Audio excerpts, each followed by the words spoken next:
Lanterite should be coming up soon, right? Everyone must be busy buying things to make their homes more festive now. Wonder what this year's theme is going to be. Oh, Paimon can't wait to find out! Let's head to Liyue Harbor and ask around!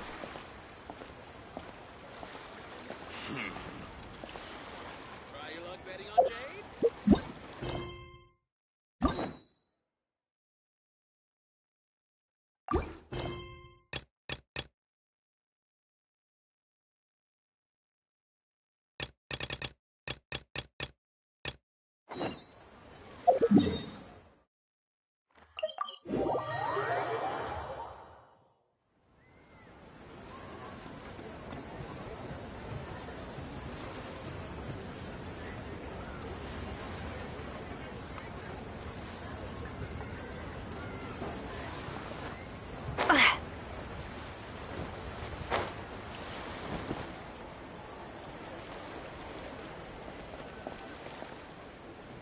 Kuching!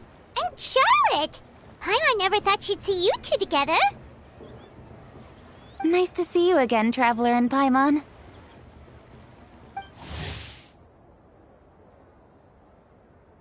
Oh, we're not interrupting anything, are we? Not at all. I wasn't in the middle of an interview or anything. I was just asking Miss Kuching about purchasing a kite. A kite? Are you buying some regional specialties to bring back to Fontaine? Well, yes. And... It seems you haven't heard yet. The theme of this year's Lantern Rite is kites. Oh, so that's why Paimon has seen so many floating in the sky. Liyue Harbor is always changing, so it is only fitting that Lantern Rite should change in turn. The Qixing believes it would benefit Liyue to build on our own cultural foundation by embracing the technologies of other nations. After all, it is said that the stones of another mountain may serve to better polish one's own jade. So, Ningguang organized a private meeting with Miss Charlotte to ask for her help in fostering cooperation with the right people. In the end, we decided to combine Liyue's traditional art of kite making with Fontaine's mechanical vertical lifting device. Mechanical lifting device? Sounds pretty impressive. But don't kites just use the wind to fly? Why would you need to add something mechanical? Well, you've actually just answered your own question, Paimon. How high and far a kite can fly depends as much on the weather conditions as on the skill of the person holding the string. But as soon as there's no wind, you can only flail about helplessly like a sweet flower medaka out of water. Experience doesn't matter at that point. Exactly. Liyue is now a nation ruled by humans, after all. It's about time we had the power to make a kite fly, don't you think? Plus, the easier we can make it to enjoy, the more people will want to participate. Right? I also thought it was a novel idea. Plus, it shouldn't cost much to do. With Miss Charlotte's help, everything has gone smoothly. Our new mechanical kites are already available to purchase from a stall in the harbor. We're having trouble keeping up with demand. We also gave quite a bit of thought to the price. We didn't want it to be too much more expensive than a traditional kite. Cool! Turns out you two and Ningguang like playing with toys just as much as Paimon! Toys? They're not exactly toys. You see, Miss Kuching, that does seem to be everyone's first reaction. Although kites are one of our most time-honored cultural relics, outside of their use in certain ceremonies, I suppose they're considered playthings more than anything now. But to me, there's so much more than that. Think for a second about how remarkable it is that a flimsy paper kite attached to a string has the capacity to touch the sky. It is this light piece of paper that also carries the weight of Liyue's cultural traditions. There's an old poem that goes, "O kite born of paper, flying true in sound, a lone traveler wanders, just waiting to be found."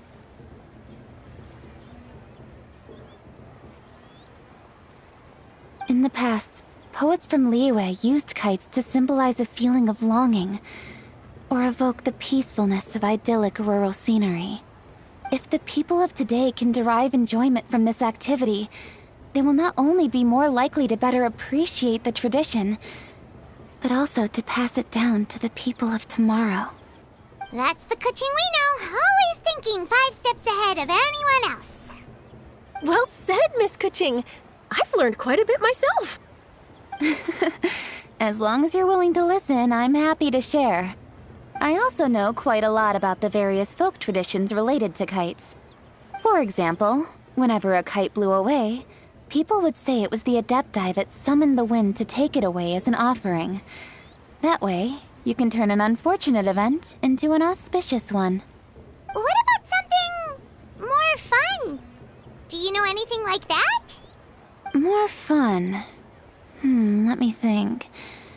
Oh, I suppose we should first talk about how kites are made. It's another one of our precious forms of traditional craftsmanship. My grandfather told me that, back when he was a boy, children learned the art of kite making step by step from their elders. First, you use the thin strips of bamboo to construct the frame. Then, you draw a design of your choice on a piece of paper, paste it onto the frame, and tie on the string.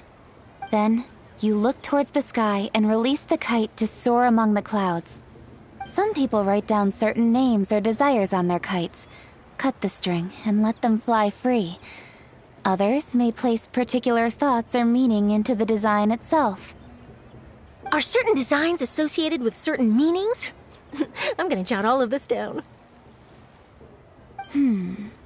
Well, for example, kites in the shape of a butterfly typically symbolize freedom, happiness, or the desire to break free. Fascinating. What else can you tell me? The scissored-tailed swallow is the most classic design. It symbolizes good fortune and joyful tidings. Different colors also have small variations in meaning. Are these commonly understood meanings and symbols in Liyue? Kind of like the language of flowers in Fontaine. I believe so. Most have probably heard something about it from their elders at some point. If you're interested, Miss Charlotte, I have several books on the topic that I could lend you. They could be a useful reference. That would be a huge help! Great! Looks like I've got the outline for quite the article on my hands. Perfect! We're gonna take a look around. Then I'll show Miss Charlotte to my home for a little while. I almost forgot. The Ministry of Civil Affairs is hosting a kite flying contest on the night of Lantern Rite. If you're interested, you're more than welcome to bring a kite and participate. The rules are simple. Whoever flies their kite the highest and furthest within the time limit will receive a special honor along with a secret prize. I've already prepared more than enough empty film for the event. I can see the spectacle already. Oh, Paimon was on board the moment you said secret prize. Then I'll look forward to seeing your performance. You bet! See you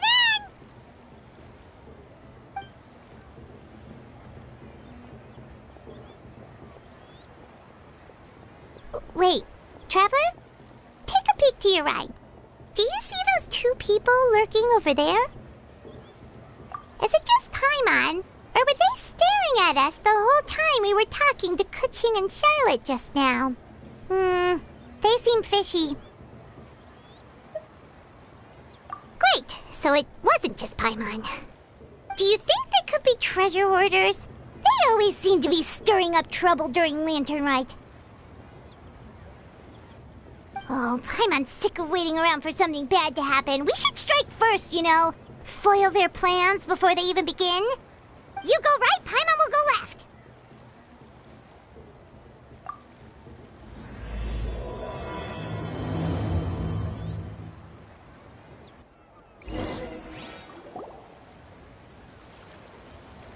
Oh, welcome. Please take a seat. Oh. It is with such an air of urgency that you appear before us.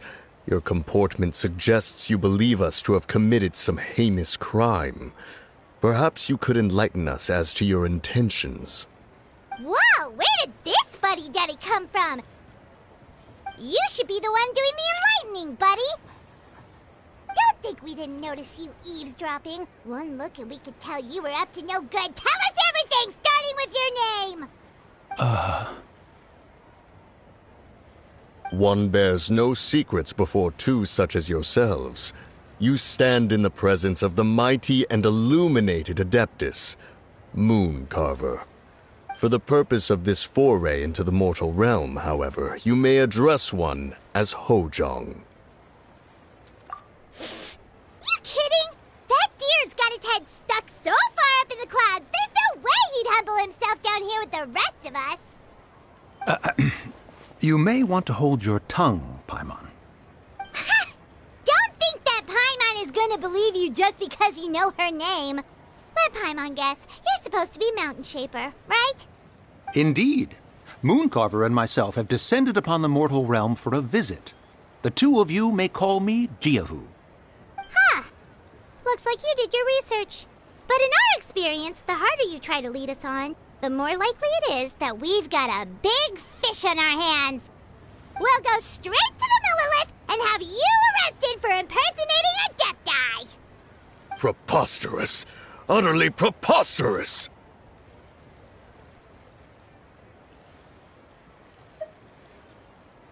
Right. Tell us something that only an Adeptus would know. And it better not be some common knowledge that any person on the street could tell you. You may recall that in order to preserve the tranquility of one's mountain, one planted karst crawlers around Mount Hulao.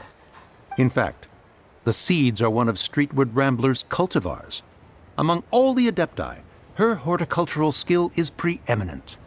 The plant neither wilts nor withers, and its practical use is undeniable. Yet it does require quite the upkeep. After a while, one tires of the effort.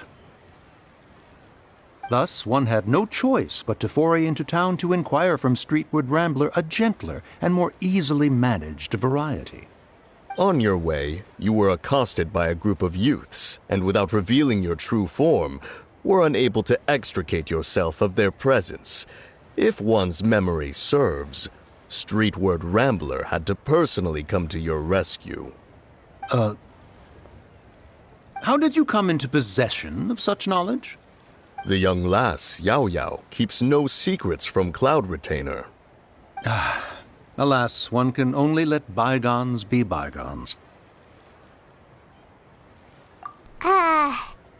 That might have been more detail than we needed. Seems like you two are the real deal, and Paimon's sorry for suspecting you.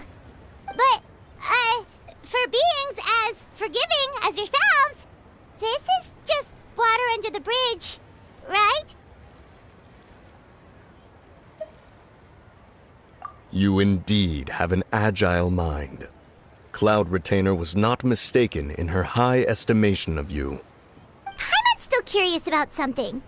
It's just... Paimon can understand why Mountain Shaper is here, but why did you decide to come to the city, Mooncarver? It's not really your thing, is it? It is but an inevitable eventuality. Long have the mountains remained strangely idle since Cloud Retainer's move to Liyue Harbor. With Lantern Rite near at hand, one would expect Cloud Retainer to provide us with an account of the festivities in advance. Yet to this day she has failed to appear. Cloud Retainer is hardly the forgetful sort. One must never rest idle in the face of that which demands action. And since our acquaintances dwell in Liyue Harbor, we had to travel here in human form to avail ourselves of their aid, Cloud Retainers in this case. But a moment ago, one heard you speak of a mechanical kite of sorts. It appears the essence of the situation has hitherto revealed itself. Now it is time for one to retire back to one's abode. So, you're not looking for Cloud Retainer anymore? Perhaps there are aspects of Cloud Retainer's temperament that remain opaque to young Paimon. Given one's understanding, one can only imagine the anger that now consumes her. Cloud Retainer is of a proud and arrogant disposition. She holds the belief that her skill in mechanics surpasses that of all others. One can be quite certain it is hardly with an open mind that she regards the arrival of this new technology. One surmises that she has shut herself away, refused all company, and buried herself in the study of her own creations. To call on her would only invite her rebuke. However, if you do happen to cross paths with her over the next few days, do pass along one's regards. Sure, leave it to us. Have a safe trip back, enjoy the scenery, and happy lantern ride! Thank you for your kind words. We shall now depart. We got all worked up for nothing, huh? All that trouble and it turned out to be people we knew all along! Well, it's still pretty early. Let's head over and check out the kite stalls. Paimon wants to see what kinds of kites we can buy to use in the competition. The bigger and prettier, the better.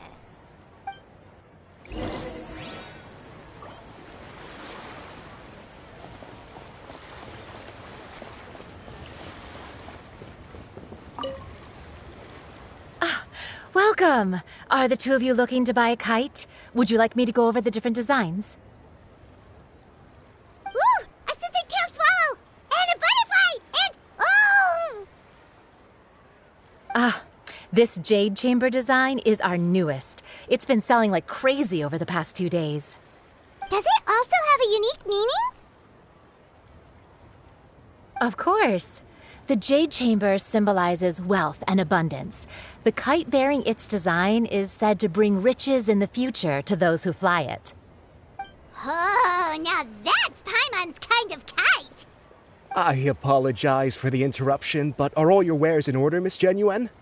Yes, they're just over there. The paper, bamboo, and dyes. All the necessary kite-making materials. Wonderful! I'll pack them up and get a guard to deliver the goods to Yilong Wharf for you. Yilong Wharf? Oh, wonder what that place is like during Lantern Ride. Paimon would love to go take a look. Well, if the two of you are interested in going to Yilong Wharf, then could I trouble you to find Gaming and deliver these goods together? Is Gaming the guard you just mentioned? Well, yes. The communications office handles shipments and transports around Liyue. He works for the Secure Transport Agency, one of our sub-organizations. The problem is, many of my colleagues have taken leave during Lantern Rite to spend time with their families, so our available workforce has seen a dramatic decrease recently. If you were willing to help out, then I could get a head start on my next appointment. You do seem really pressed for time. Oh, wonderful! You will, of course, be compensated for your efforts. Now, at this time of day, Gaming should be somewhere in the vicinity. Just follow the main road until you see the head of a Wushu dance costume. Should be on your right. Be sure to come back if you'd like to buy a kite.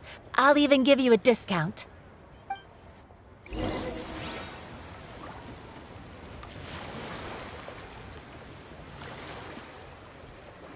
By the way, do you know my aunt?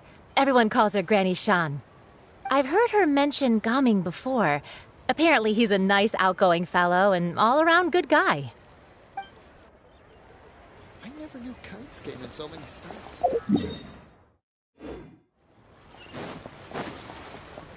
Wow, so lively! This is how a festival should be. Wait, I thought we had an agreement. Loser buys dim sum tomorrow? Look at you. Scowl like that for much longer and your face might stay that way.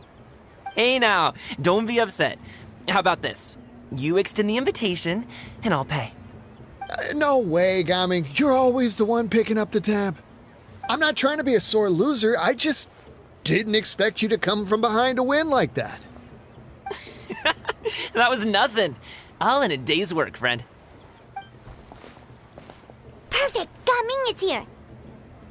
Sorry to interrupt, Gaming. We just spoke to a guy from the communications office who needs you to deliver some goods to Yilong Wharf. Oh, it must have been Longzhou. Looks like I've got work. Gotta go. Sure, go do your thing. Let's have a rematch when you get back. I won't let you win so easily next time. Alrighty, you can hand the goods over to me. Must have been heavy hauling them all this way. Let me take them off your hands. It wasn't that bad. It's just some kite-making materials. Plus, we didn't have to walk very far. Kite-making materials. I see. I'm glad it wasn't too much trouble, Paimon. Still, I owe you one. Ah, and you must be the traveler. It's nice to meet you. Thanks for your help. Huh? You know us? There probably aren't many in Liyue who don't. I've heard quite a bit about you two. You're quite well known around these parts. Oh, and please excuse Longzhou if he forgot to thank you. Take my thanks in his place. He's a good guy. He's just been super busy lately, running around from place to place. Don't be too hard on him, yeah? So, you here for Lantern Rite? Yep. It's always so lively this time of year. We were actually hoping we could tag along to Elong Wharf and have a look around. Perfect! We'll go together then. I'm good with directions, so just follow me. Trust me, I know my way around. We can exchange stories, tell jokes, or just chat along the way. Oh, and there are a couple of good places to eat along our route. We can stop and grab a bite when it's time. The ingredients are fresh, the portions are generous, and the prices won't break the bank. You can order anything, and I promise, you won't be disappointed. Order anything?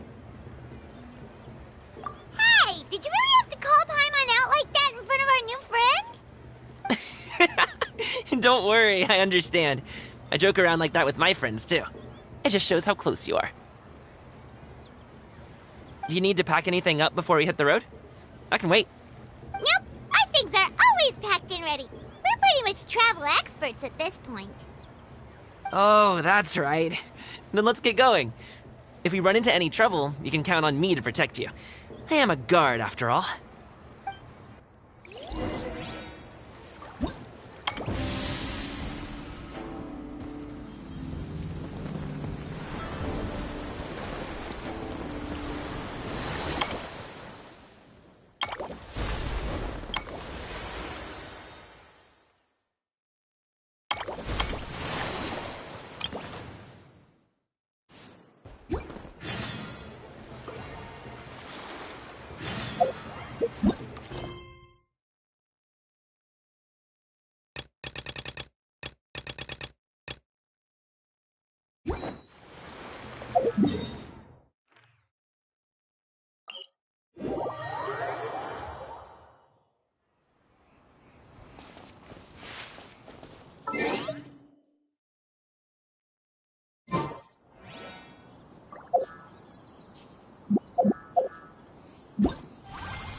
since we want to go to the Jade Chamber, heading to its location on the map is the sensible thing to do. Let's look around. There has to be a way up there nearby.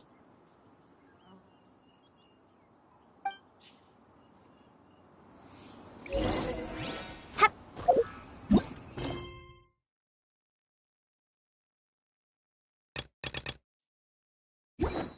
Hup.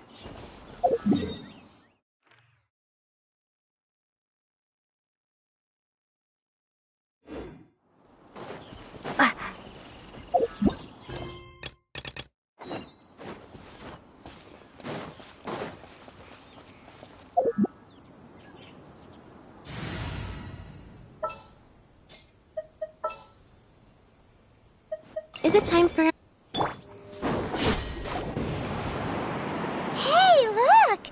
There's some sort of mechanism thingy. Since this is the right place, it must have something to do with the Jade Chamber. Yes, this must be the way.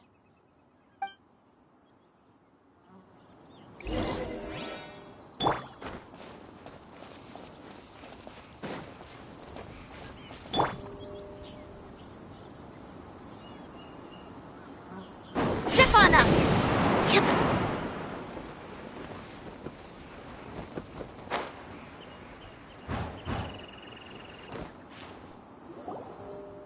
Huh?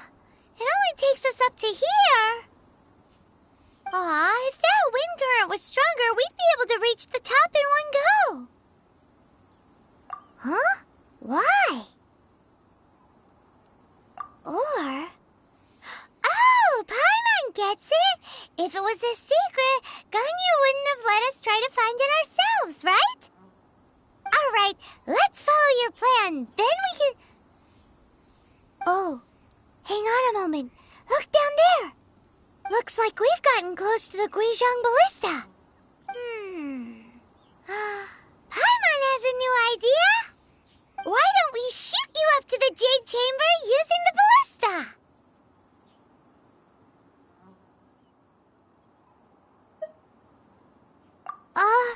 No.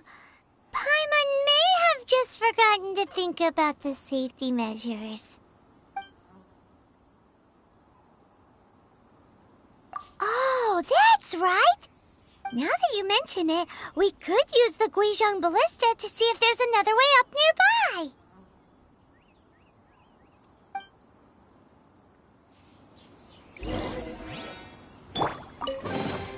Is this an answer from this world?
Halt! Who trespasses on these hallowed grounds?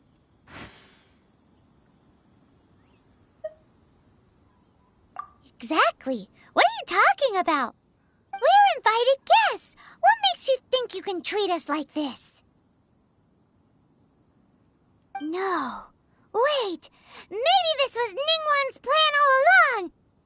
She pretended to invite us to the Jade Chamber, but set up a Millilith ambush here to arrest us. Now Paimon's mad! You! Over there! This is a trick, isn't it? How shameless! What? We're just on guard duty. What do you mean, shameless? What nonsense! Seize these suspicious intruders at once! Well, here they come! Line them up and knock them down!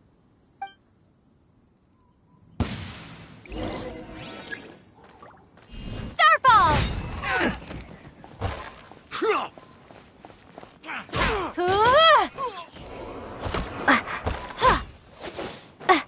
Drop! Who goes there? Attack! Retreat!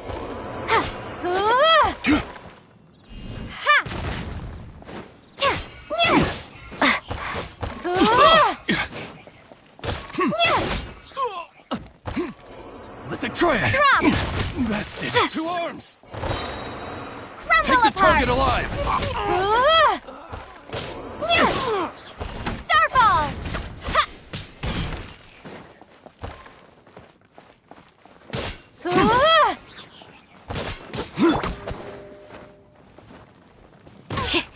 Cue the spotlight! Attack! This moment will be frozen.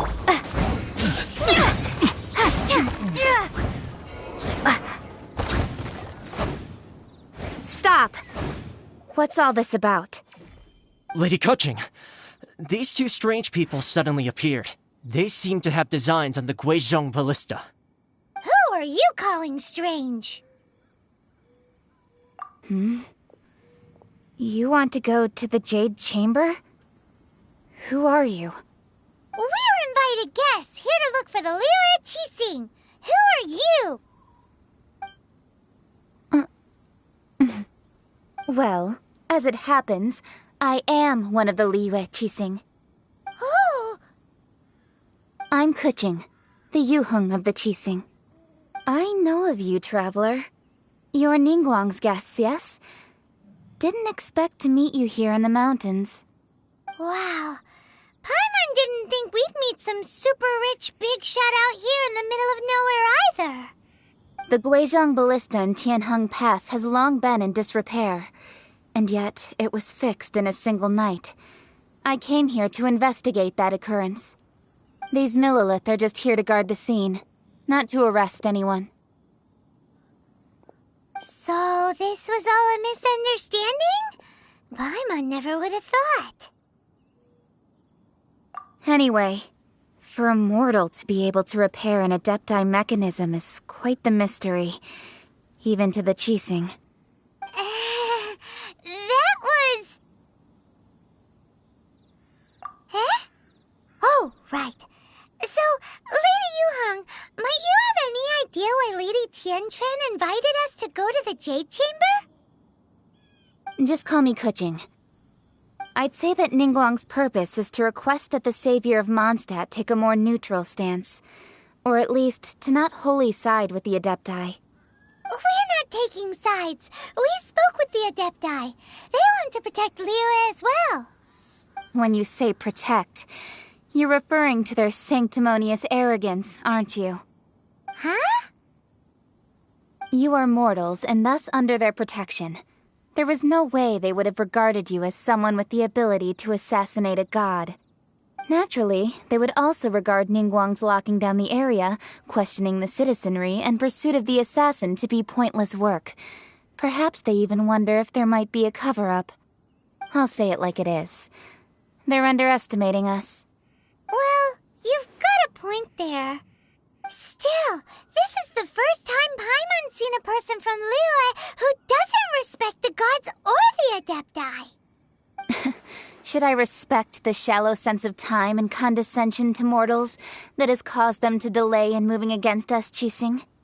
Forget it. I shouldn't speak of them this way. This skepticism is mine alone, and Ningguang does not share it. Either way, I will admit that the actions of the Adepti this time were quite restrained. Rex Lapis's death is indeed an extraordinary circumstance. But to think that they would call for a council of Adepti rather than come down here directly.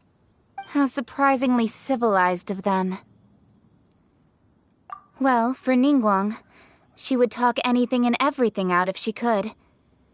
But I doubt we can do that here. The time of the Adepti has long passed. If even the Liyue Qixing don't want to face that truth, then what future is there for Liyue? Another super bold statement.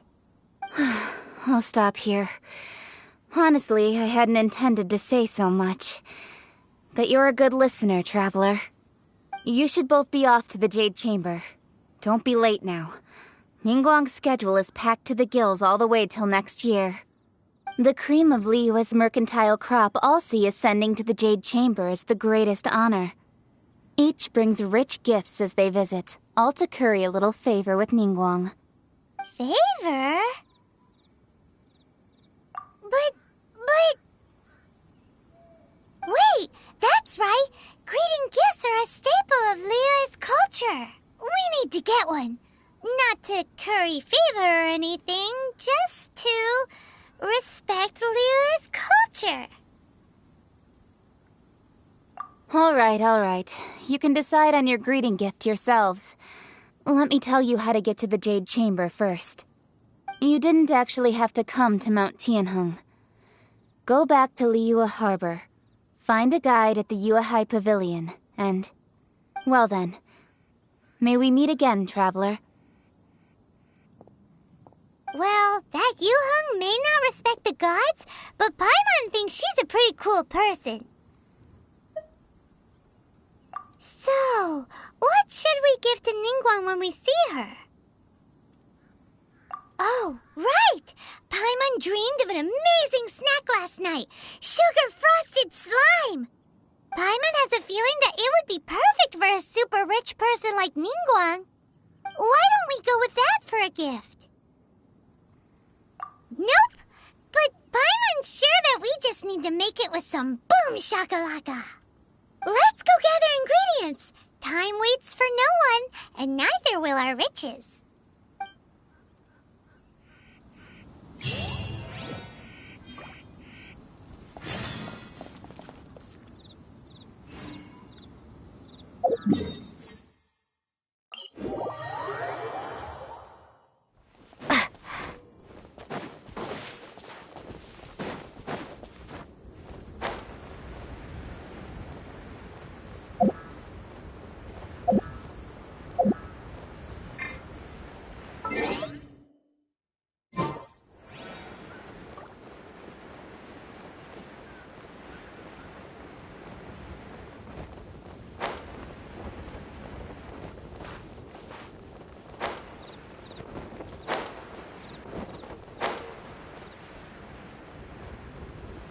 Look at that slime!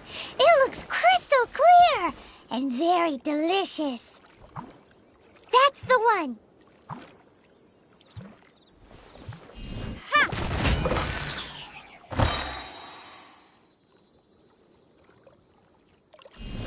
Starfall!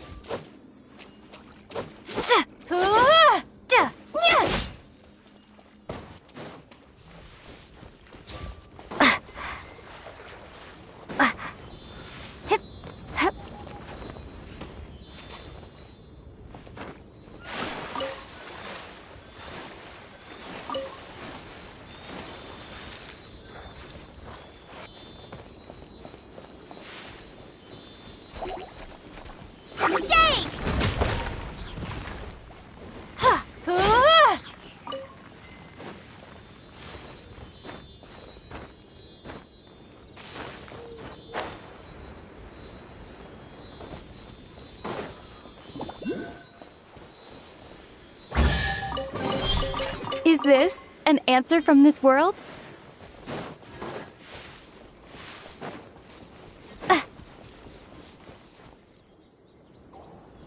Huh? Is it just Paimon? Or is there a sweet fragrance in the air? Huh? Did you hear that? It seemed like it came from those ruins over there. Uh-oh. It looks like the treasure hoarders have locked someone inside.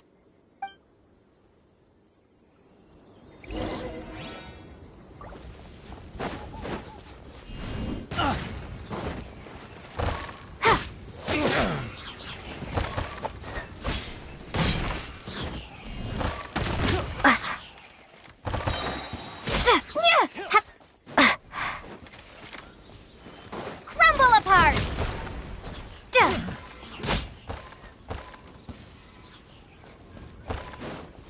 Drop!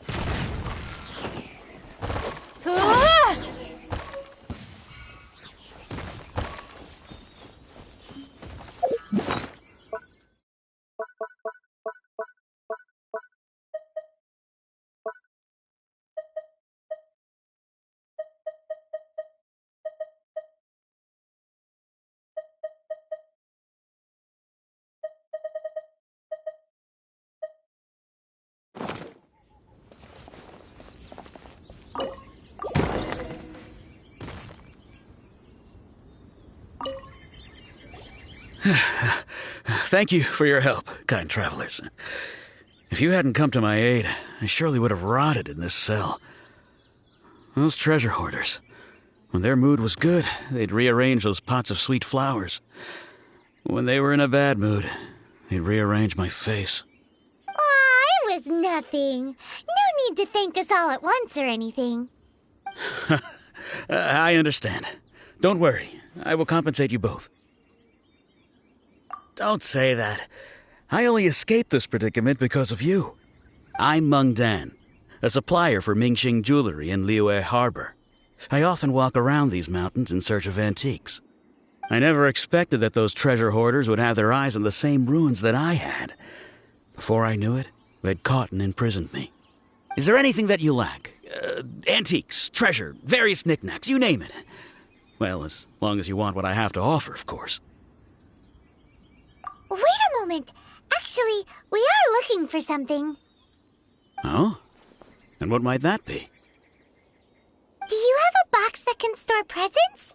We'd like a pretty one. The kind that you can use to store snacks. Of course we do. How can one sell antiques without gift boxes? At Mingxing Jewelry, we have the best gift wrapping service in the 7 nations. Now just give me a moment and I'll let the boss know. You can go see her whenever you require that box. Great! Paimon's sugar frosted slime now comes in a beautiful package.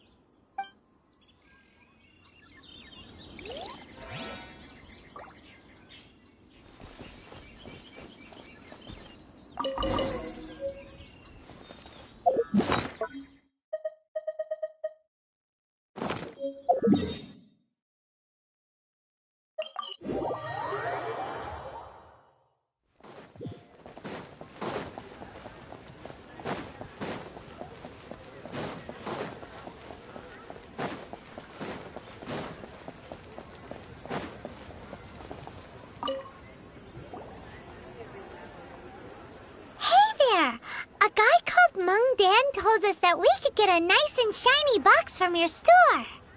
Uncle Meng already told me about it. Thank you both for saving him. Many of the best goods in our store were found by Uncle Meng.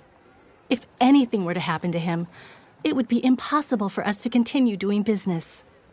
Here, this container is itself an antique, with at least 140 years of history. It's already been cleaned. Will it do? Yep. It's great! Hang on a moment. Could we borrow one other thing? Sure. Please help yourselves.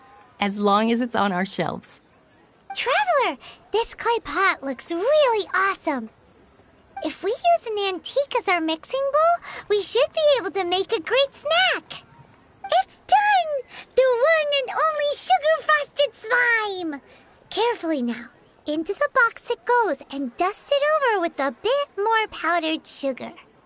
Oh, yes. You might want to use these 2 freshly picked flowers as decorations, too. Woohoo! It looks beautiful! Great! Now that we've put all that we've got into this box, let's go to the Jade Chamber to see Ningguang.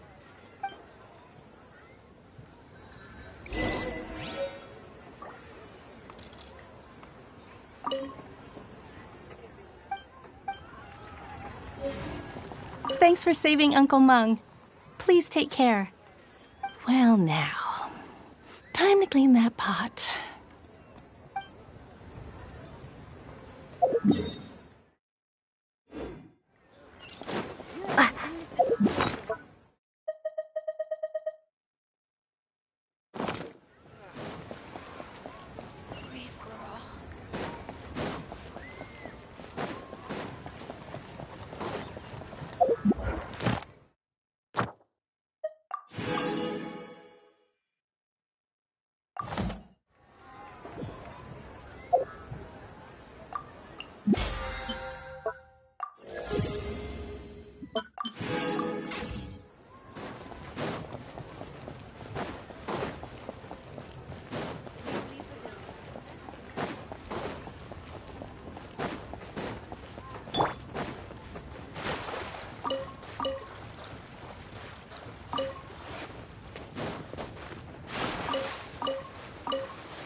According to Kuching, this is what we should say. Excuse me, do you sell the moon here?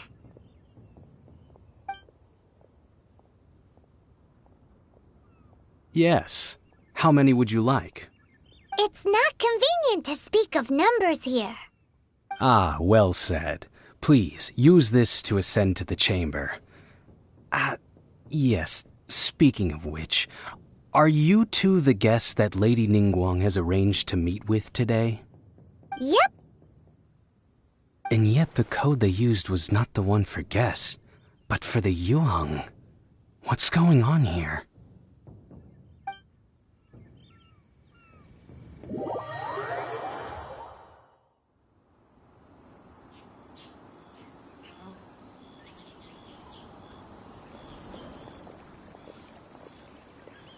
I've been waiting for you, returnee from Joyun Karst. It's Ningguang! Since this is our first meeting, we've prepared a gift. I hope you like it. Oh, for me. You have my thanks. It seems that I have made things difficult for you, considering that you were supposed to be my guests. Oh no, it's nothing.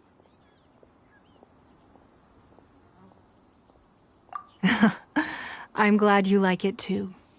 This palace floats in the skies, higher than the peak of any mountain. From this vantage point, one may survey all of Liyue. I have been gathering the funds necessary to build it from the time I began learning the merchant's craft. And since becoming the Tianjuan, I have spared no effort in hiring the best craftsmen to constantly extend it. At first, it was but the size of one room.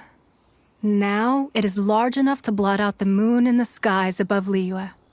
One day, I believe it will overshadow all 7 nations. Not many from outside Liyue earn the right to ascend to the Jade Chamber. But I have been in correspondence with the acting Grand Master of the Knights of Favonius, who spoke highly of you. As such, I have been putting eyes and ears out ever since you reached Liyue. What? And I finally got wind of your movements when you were on the way to Wangshu Inn. Wait, was Vergoldet one of your people? Just Vergoldet? No. Everyone at Wangshu Inn is one of ours.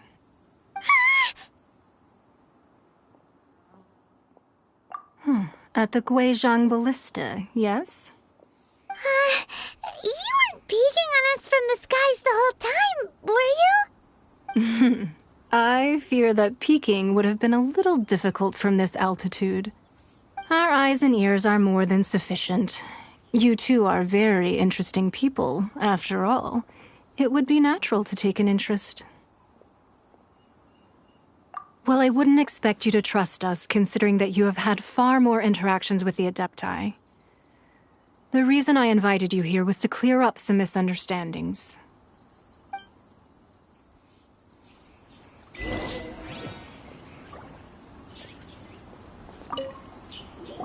I believe that you've heard of the Archon War.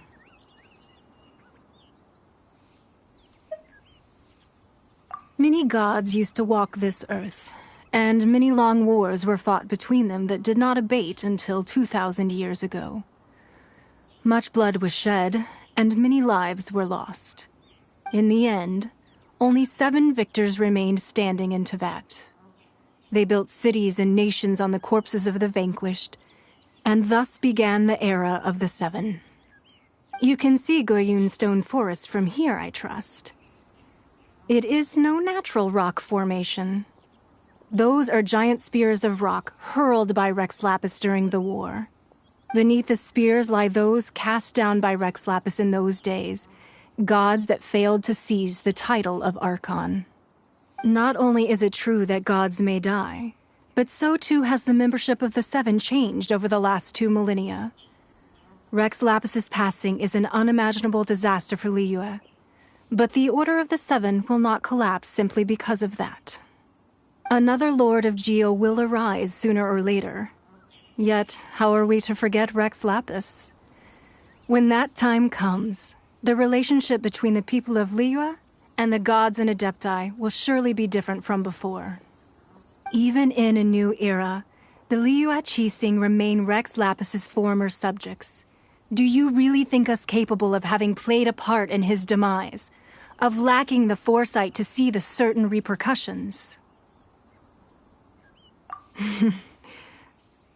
That day at Yujing Terrace, it was also very sudden.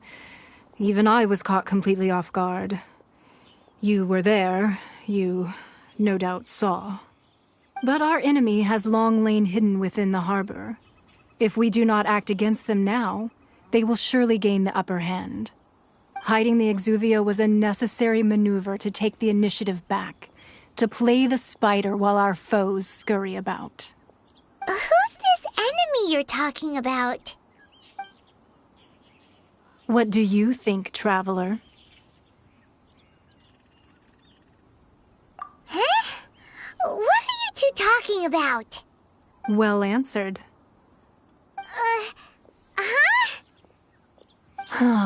The scenery out here is fine indeed, but the wind is a little strong. Our preparations to receive guests within are complete, so please, this way.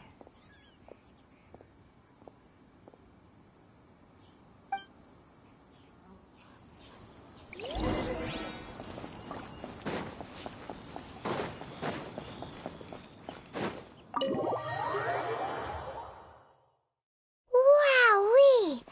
What a huge hall! Paimon's never seen such a fancy place before.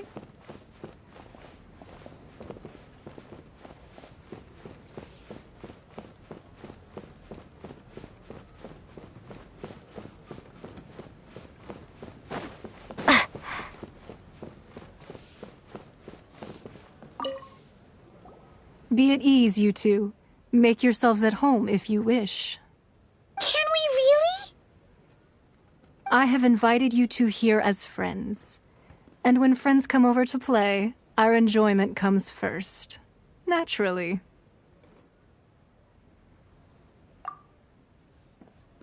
Ooh! Isn't this that legendary wall? Why, you've kept your ear to the ground, I see. That's because even the storytellers are talking about it. Everyone's after a piece of paper from that wall. It's super famous. That's because that wall records Liyue's secrets. Merchants have always been attracted to secrets. But the secrets of the mercantile world are of no interest to you, are they, traveler? You're rather special, really, and I think you're quite aware of that. If possible, I'd like to have your trust. But if you were to choose the more trustworthy person between myself and Kuching...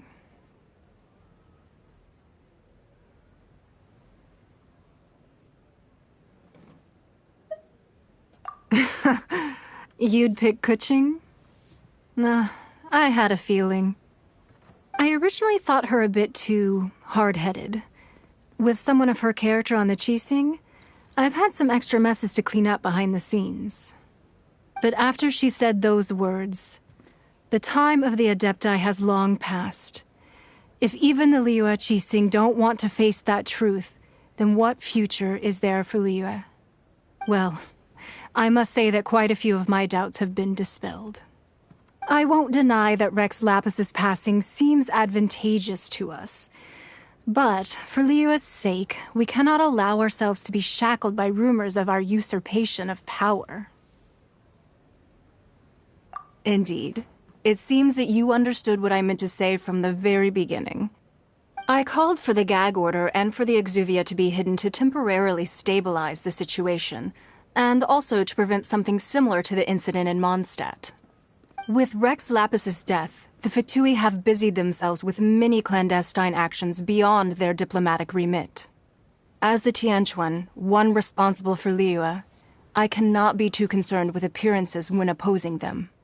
Allowing the rite of parting to take place was also meant to buy some time for us to take control of Liyue's administration. It's exactly as Zhongli said.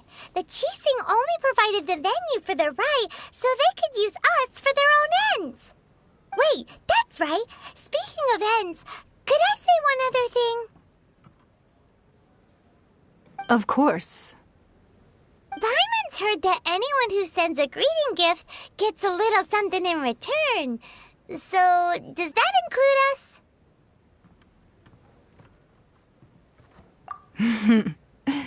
It's all right. I like direct people. Well, we have made quite a bit of trouble for you recently. How about this? You can pick any one object here as you please, and you may take it with you. Yay! Paimon was just waiting for you to say that.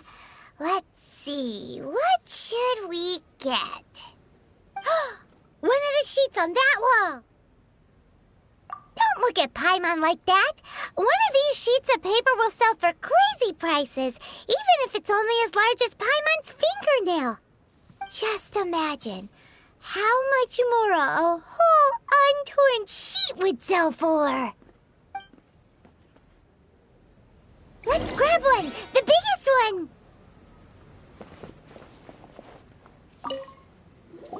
Huh? Well, that was an easy search. The biggest sheet is right up there in the most obvious spot. Let's go with that one. La la la la la. Let's see what's written on it. Huh? There's a place marked with a circle on here. Oh, could it be treasure? Whatever it is, it better make us filthy rich. Let's see what's written over here. Sigil of permission, something, something, Fatui, research, copy. Huh? Aw, that doesn't sound like treasure at all. This piece of paper shows that a Qixing spy discovered traces of classified Fatui research on the Sigil of permission. Oh, Ningguang did say that the Fatui have been up to all kinds of mischief in the shadows of Liyue. Spreading rumors, wanting to get their hands on the Archon's body and whatnot. But research on the Sigil of Permission? Paimon wonders what they're up to.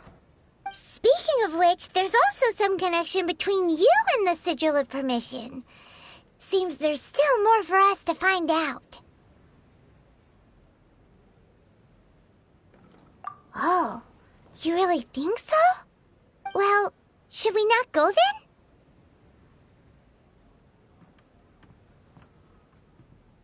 Oh, so you're saying that it's precisely because we can't completely trust Ningguang that we should confirm the truth of what she says for ourselves.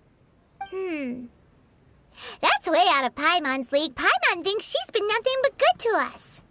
Anyway, we'll see if you're onto something. Before we look for Zhongli at Dihua Marsh, let's go to the place marked out on these papers and see if the Fatui really are up to no good there.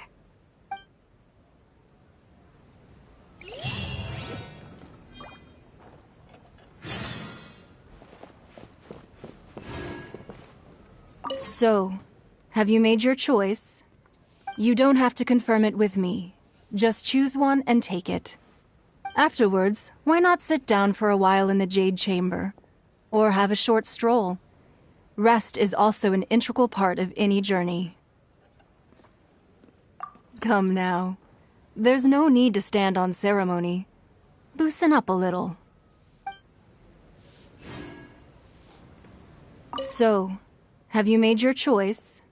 You don't have to confirm it with me. Just choose one and take it. Afterwards, why not sit down for a while in the Jade Chamber? Or have a short stroll? Rest is also an integral part of any journey. All right, then. I hope the next time we meet, you will either have already done the right thing, or will be about to make the right call.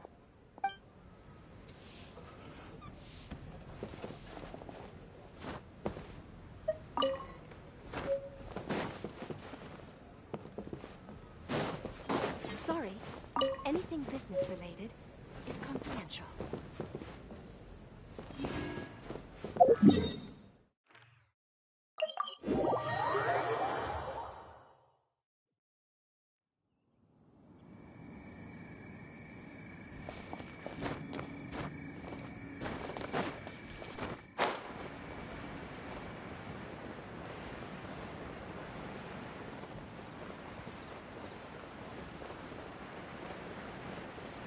There really were Fatui at the location written down on this piece of paper. And, they look really mad at us, too.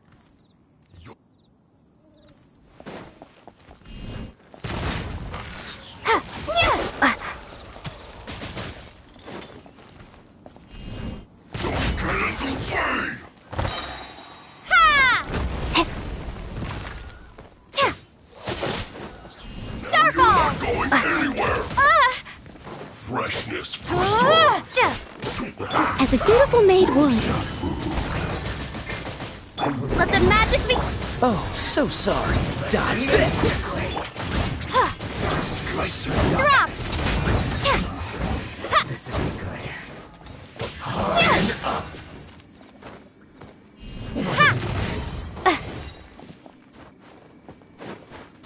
Use this first.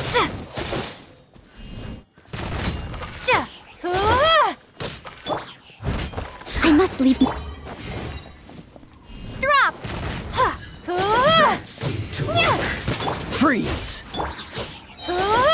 Shake. Finally, this is so quiet.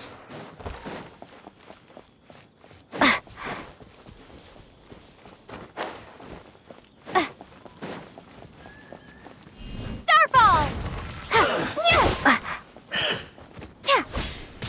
No excuse for slacking. This one's done. You need to hurry up. Starfall. Roasted fragile. Dodge this.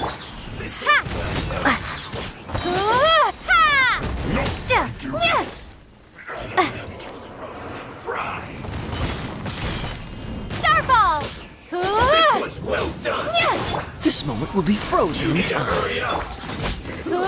Unfortunate fault.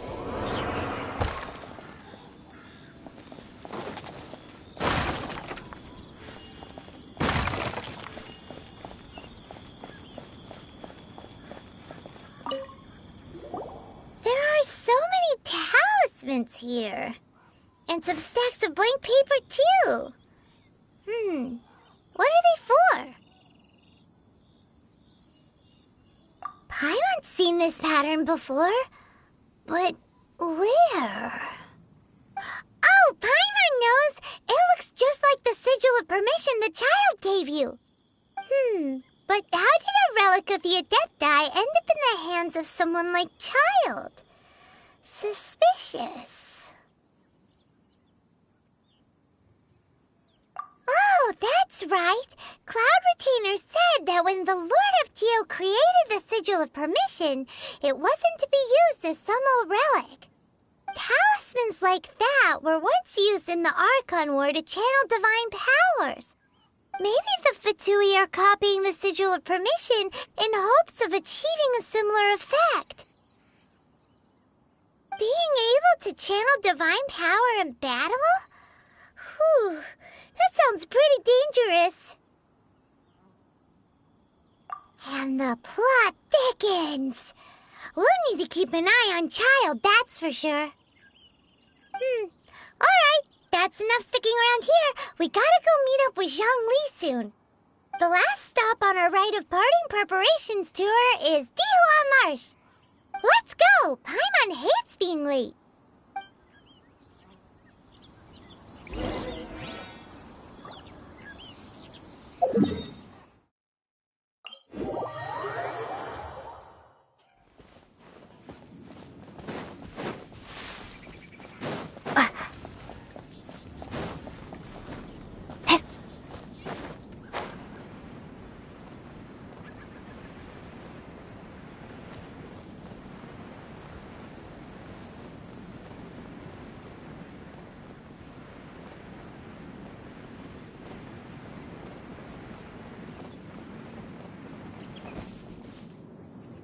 Right on time. I myself only arrived moments ago. Did you enjoy your visit to the Jade Chamber? It was so big and pretty and expensive. Paimon's never seen such a fancy schmancy place before. Indeed. It's second to none in all of Liyue. Then you met with Ningguang, I trust? What did you talk about with her? She's super rich and so generous. Paimon thinks she's very friendly. Yeah, her take on Ningguang is quite different from Paimon's. She thinks that even the tactless Yuheng is more trustworthy than her. Oh, so you also met with Keqing then? What did she have to say? She said the time of the Adepti has long passed. If even the Liyue Qixing don't want to face that truth, then what future is there for Liyue? No respect for the divine. Indeed, contrary to the ever-bold Keqing, Ningguang is more of a businesswoman at heart, though they are both members of the Qixing. Although she's friendly, there's no way of clearly discerning her true intentions.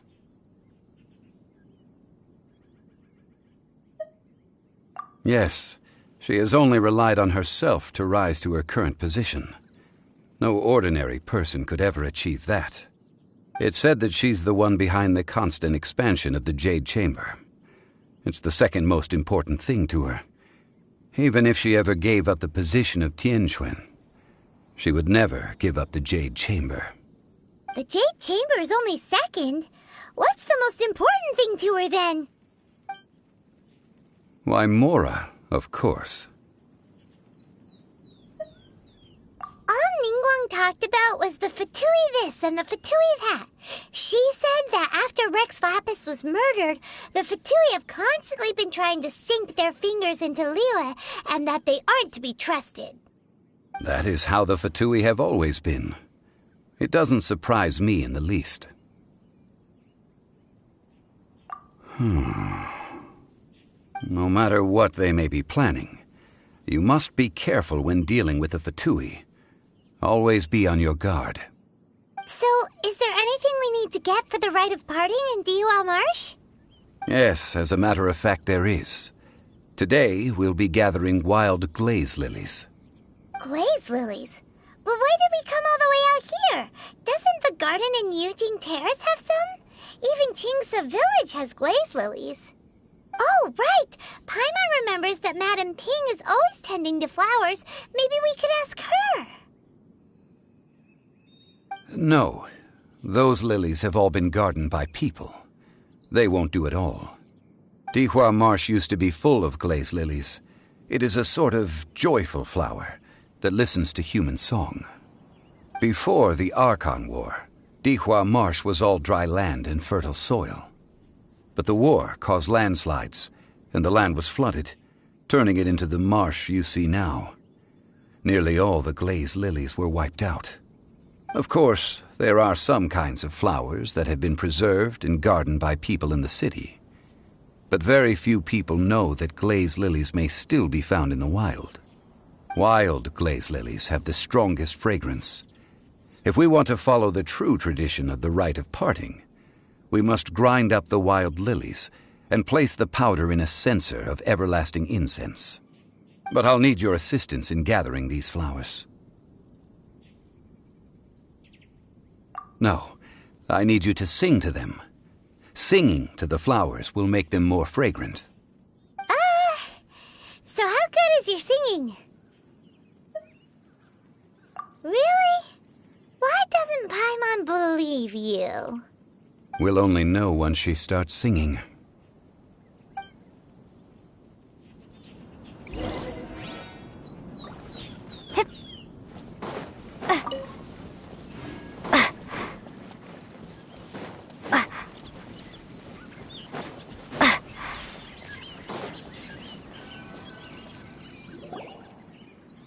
It's time to sing, whenever you're ready. Da da da da da da da da da da da. What happened? These flowers are jumping. They look really angry. Is it because you sang a song for Mondstadt that they don't understand here in Liyue?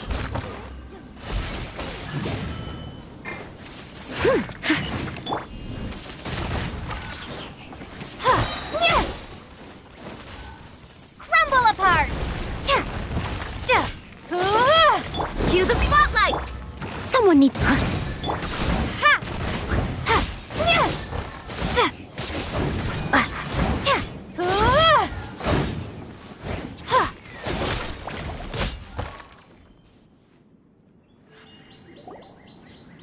Those weren't glaze lilies. Glaze lilies wouldn't hit people.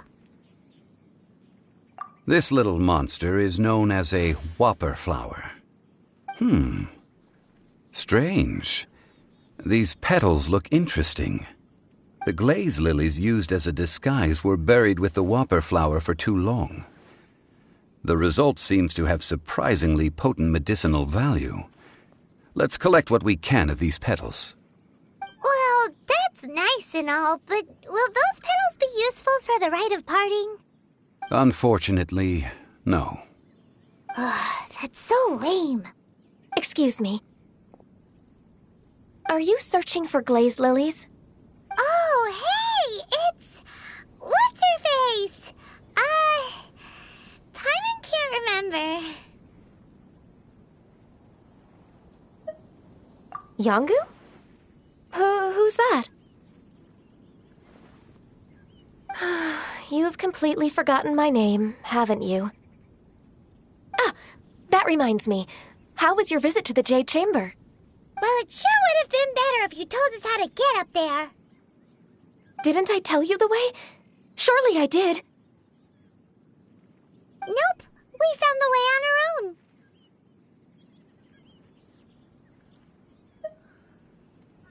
Oh, I see. Uh-oh. I guess I really did forget to tell them. Something seems a little off about Ganyu. She's acting different from the first time we met. Where's her serious attitude now? Ah, well, I met you at that time as an emissary of the Tianquan. But now, I am simply out on a stroll to see the flowers. You came all the way out here to see the flowers? Why not just enjoy the gardens of the city? Yujing Terrace is where Rex Lapis parted from this world. If I strolled through those lonely gardens now, I wouldn't be able to bear it. Whenever my duties take me near Yujing Terrace these days, I draw the windows to block my view of the gardens. Oh, sorry. We shouldn't have brought it up. No, it's quite all right. I just haven't processed my emotions yet. When the Archon War came to its end 2,000 years ago, the first iteration of the Seven would gather in Liyue and drink with Rex Lapis. But 5 of those original 7 had already passed before Rex Lapis. It's truly a changing of the guard. Yes, now that the spirit of Rex Lapis has returned to the heavens, only Barbados of Mondstadt remains of the first 7. The other 5, including Inazuma's Raiden Shogun, are no longer the same friends from 2,000 years ago. Of the current 7 Archons, the youngest is Sumeru's god of Dendro. She is merely 500 years old, whereas Rex Lapis was more than 6,000 years old at the time of his passing. This means that Liyue had been under Rex Lapis's rule from the moment it was first founded 3,700 years ago. The city has never had to bid farewell to its deity. So what do you think of this farewell? Huh? This is a little sudden. As a mortal, I've never dared to imagine a Liyue without Rex Lapis. But as an Adeptus, I think I will eventually come to grips with reality. Since Rex Lapis has passed, the time of Liyue's contract with the gods and Adepti has now reached its end. Huh? Did you just say, as an Adeptus? Yes, I am a mix of human and Chilean. Adeptus blood flows through my veins. I fought for Rex Lapis and the city of Liyue during the Archon War. After the war ended, I signed a contract with Rex Lapis and took the position as secretary for the Qixing. I've continued those duties to this very day. Well, let's save that conversation for another day. You say that you are here looking for glaze lilies? I also know where wild glaze lilies can be found. See, I've just picked one myself. Here, you may have it if you wish. We dare not refuse it. Oh, so did you sing a song before you picked the lily? Indeed, I did. I know this tradition well. In fact, I sang a local Liyue ballad to it. Wow, so you really know your stuff, too. Thanks, Gunyu. No, it is you who I should be thanking. If not for this chance meeting, I never thought that I would be able to contribute to the upcoming farewell for our ancient lord. If you would excuse me, I should return to my work now. Good luck. And that just about does it. Our preparations for the rite of parting are mostly finished. Given the ease of picking glaze lilies, I think this was a fitting end to our tasks, in more ways than one. Yeah, Paimon can already imagine him starting a business in Liyue. I've had enough ventures in my life already. Beginning a new undertaking is always difficult at first, and requires no small amount of effort. And once business is at full steam, the stress of it all only wears away at you over time. So you must be careful to take the time to step back and re-examine yourself. If left unchecked, the wear and tear on your heart may go well past mending.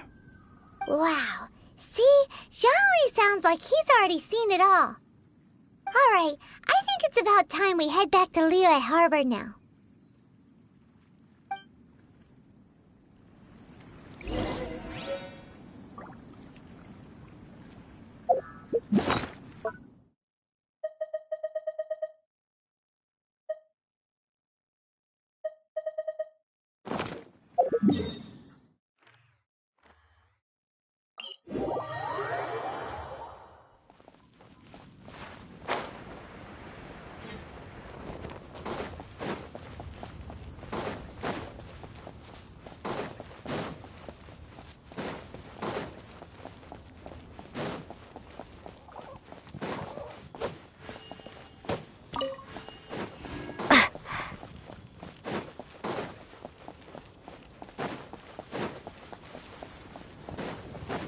Huh?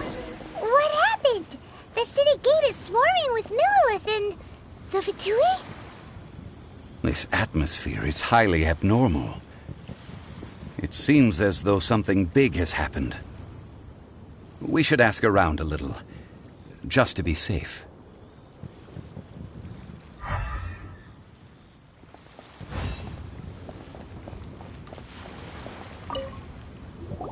Ah, you're the consultant to Wangsheng Funeral Parlor. Mr. Zhongli, I presume. The Millilith are watching our every move now. These are desperate times. We mustn't act rashly. Desperate times? The Adepti of Joyun Karst are finally on the move. Do they intend to exercise force? Most likely. I've heard that some members of the Qixing have already gone to meet them. Well, I say meet, but it's more like they're attempting to stall the Adepti outside the city. However, both sides were quite obstinate and hit an impasse. It seems inevitable, given the current situation. The Adepti do not acknowledge the Qixing. They only acknowledge the contracts of the Geo-Archon. If the two sides come to blows, Liyue Harbor will be in no position to stop them. Surely the Liyue Qixing are not the sort to give in so easily. Their boneheadedness is known throughout the lands. Yet it's because of that obstinacy that mortals and Adepti are now on the verge of conflict. And what now? How is it that the Fatui have come under fire? That's all Ningguang's doing. She proclaimed that in these tumultuous times, the Millilith must rein in the actions of the Fatui. Only now do they want to start keeping tabs on us? That's the Qixing for you. Anyway, Mr. Zhongli, you're one of Child's close associates. Please understand that your actions will reflect on us. Don't let anyone catch you off guard. It looks like things are about to boil over in Liyue Harbor. Do you intend to use your neutral identity as an intermediary between both sides? Or will you use your sword to turn the balance? Neither path is an easy one. Oh, by the way, Mr. Zhongli, we've heard that the Wangsheng Funeral Parlor has also been caught up in all of this. They're currently squaring off with the authorities at the gates. Things are taking a turn for the worse. I'm afraid I must leave now to handle things back at Wangsheng Funeral Parlor. I hope that Master Hu has been able to keep things under control for the moment. Consider your next course of action carefully, Traveler. If you're trying to prevent an explosion, it may be wisest to look for the fuse first. Having connections with the Fatui seems to be quite the double-edged sword. So what does Zhongli mean by looking for the fuse?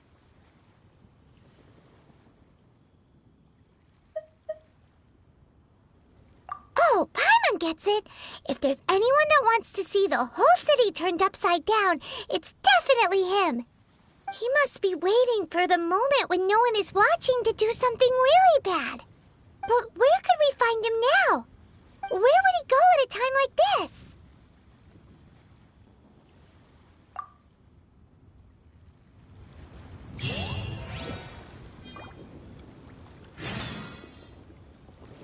The Liyue Qixing.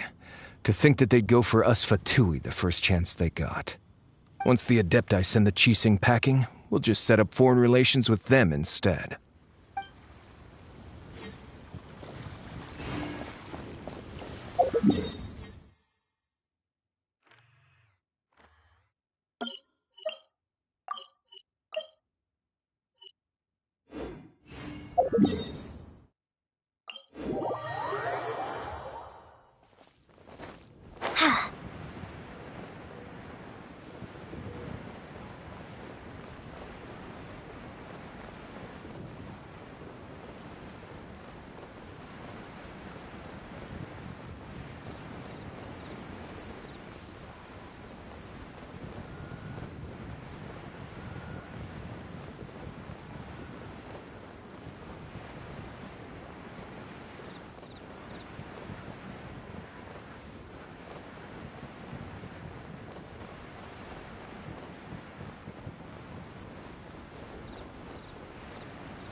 this an answer from this world?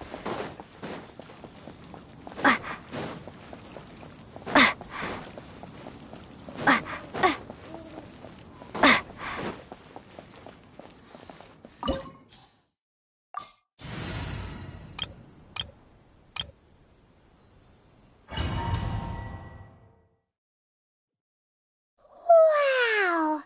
This is the Golden House?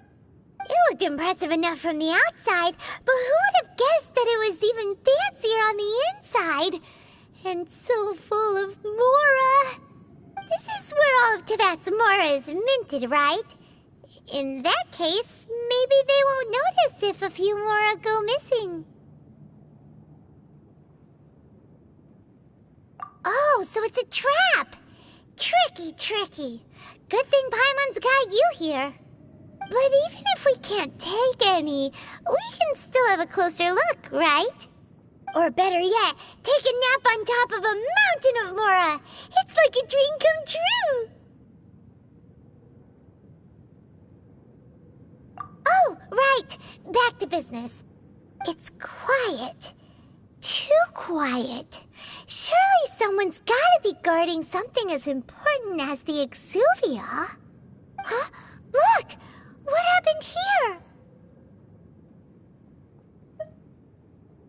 Uh-oh. Paimon smells trouble. Quick! We have to go make sure that the Exuvia is all right.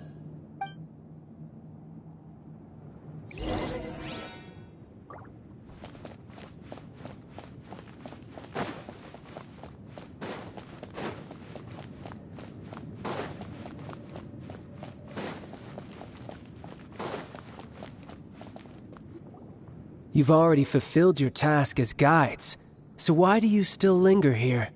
Haven't you already seen enough trouble for today? Huh? Who's there? If you were Fatui, I imagine that you would be entitled to a generous reward from the Tsaritsa herself. But now, you're nothing but dross, and you're in my way. Where should I start? Well, I've never been one to beat around the bush, you know. But who could have possibly guessed that the god of Geo would mysteriously perish the very moment I arrived in Liyue, and that the Exuvia would subsequently be hidden away? If it weren't for that lovely little rite of parting ceremony you put together, it would have taken me a whole lot longer to get the information I needed. Stopping the Mora mints, hiding away the Exuvia. The Chising are really pulling out all the stops this time. So you've been planning to take the Gnosis from inside the Exuvia all along? As one of the 11 Fatui Harbingers, it's my duty to see the will of the Tsaritsa fulfilled. She will get that which she desires.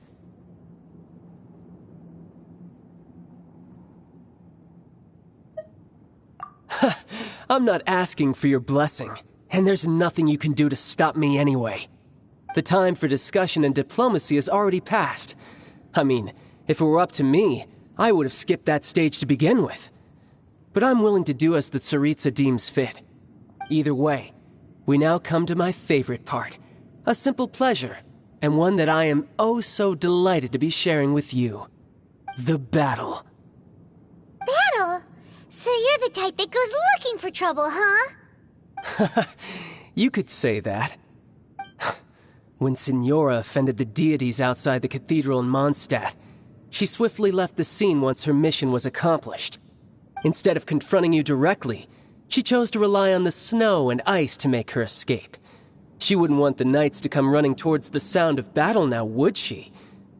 When she faces a worthy opponent, she will prioritize her mission, weigh the outcomes, and consider the consequences of her actions.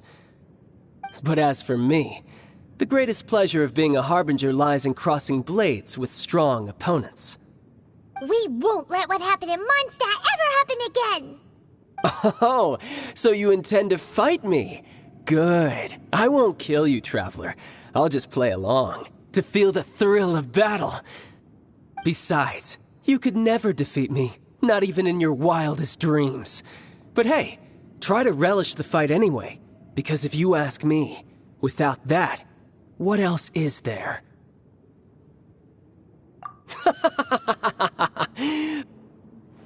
Fighting talk, I love it! Now let's see you live up to it. This chance is hard to come by, so show me all you've got. So very few ever get the chance to square off with the Fatui Harbinger. So come now, amuse me, and don't you dare disappoint.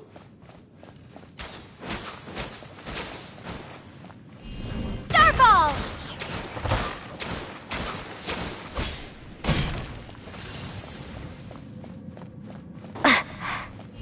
Drop! You're wide open. Don't get frostbite. Let the show begin. Starfall! Try this. You've made some progress. Not bad. You've got a trick or haha, good. No wonder Senora was so wary of you. Well, that just means I can go all out. Brace yourself. This is about to get tough. Now, show me what you can do against the might of a Harbinger.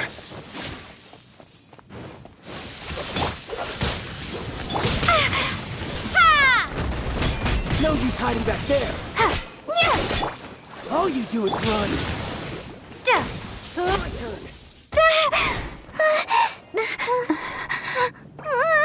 Not bad. Your swordsmanship is quite impressive. But that's about as far as you'll get.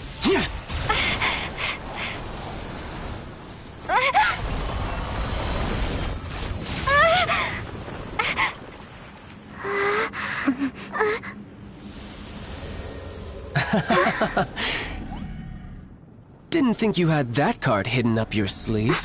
You were just playing us to get close to the Exuvia! Oh, quiet down. Stop acting like some wide-eyed recruit. You've seen this world. You of all people should know. This should have been expected! Well then, I'll be taking Morax's Gnosis now! Huh? I see. Well, this is most unexpected. You beat me to it, didn't you?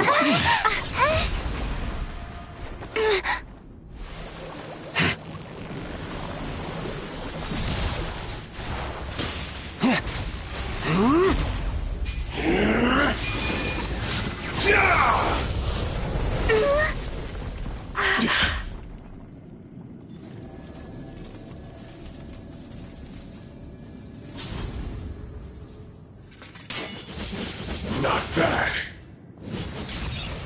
But this is going to cost you! Yeah!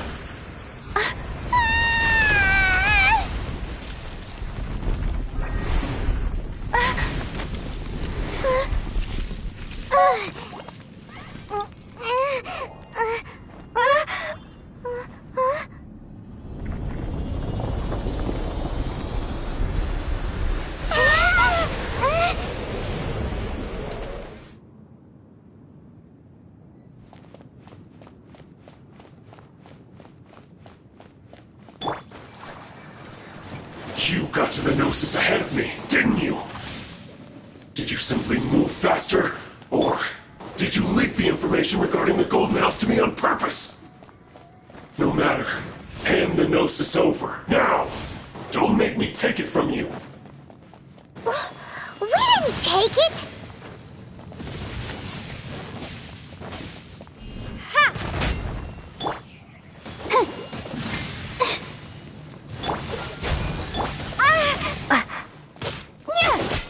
Starfall!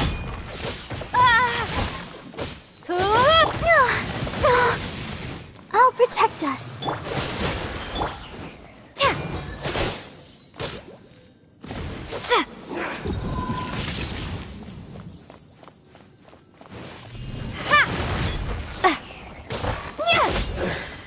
Some you win, and some you lose. Look! Child's back to normal again! Well then, time to cool off. It seems the burden of the foul legacy transformation was too great for my body. I lacked the opportunity to think this through. And now that I consider the matter more carefully, You never had any chance of beating me to the Gnosis. You had no connection to the Gnosis, no matter where it had been taken. That's what we've been trying to tell you! We didn't take it! Your show of ability today far surpasses that of Signora's initial assessment of you in Mondstadt. Tell me, how could that be? You already know the answer, don't you? I can see it in your eyes. But if that is a secret you wish to keep, I guess I'll just have to curb my curiosity. This battle has already left me satisfied. Anyone who strives as I do to grow stronger shall be called a friend, even if our friendship can only be shown in battle against one another. Pretty sure that's not the normal way to make friends. Unfortunately, I must bring this amiable conversation to an end. My quest still beckons. Given that the Gnosis wasn't taken by anyone, then we must look once again to the beginning. Perhaps it was never in the Exuvia to begin with. In fact, it might be that the Exuvia was just a diversion of sorts. What? So you mean that... Yes, it appears so. Interesting to say the least. It seems that the guardian deity of the capital of commerce is also well versed in little maneuvers beyond the boundaries of contracts. As such, we must now look to our backup plan. Backup plan? I had hoped it would never come to this, for the weak will be swept away in the process. The truth is, the world belongs to those who pursue strength. I seldom willingly involve myself with the weak. Unfortunately, we cannot be picky about our methods as Fatui Harbingers. Children must all learn to eat their vegetables sometime. So what are you planning to do? I will awaken the god that lies dormant beneath Guyon's stone forest. A god? Osile, overlord of the Vortex, who was defeated by Morax, the Geo-Archon in the Archon War, and who has remained pinned beneath the waves by the Geo-Archon's stone spears ever since. If such an ancient god were to be unleashed upon Liyue Harbor, defenseless without the protection of its deity, do you think the cunning Rex Lapis would just stand aloof and watch the ensuing destruction? But the Archon War ended 2,000 years ago. How can an ancient god appear in a world now overseen by the Seven? Simple. I've already prepared the means to awaken it. Hey, those are sigils of permission! Oh, Paimon remembers now. The Fatui have been researching them. Indeed. The one that was given to you was just a byproduct of our research. With the power of so many sigils of permission concentrated in one place, along with that which was bestowed upon me as a harbinger by our Tsaritsa, breaking the subduing might of the Geo-Archon spears for a time should be no obstacle. Using the powers of ancient gods in such a situation fails to interest me, and is largely against my principles. But knowing that such an action will not only force the Geo-Archon to show its hand, but you as well, that makes matters a little more intriguing.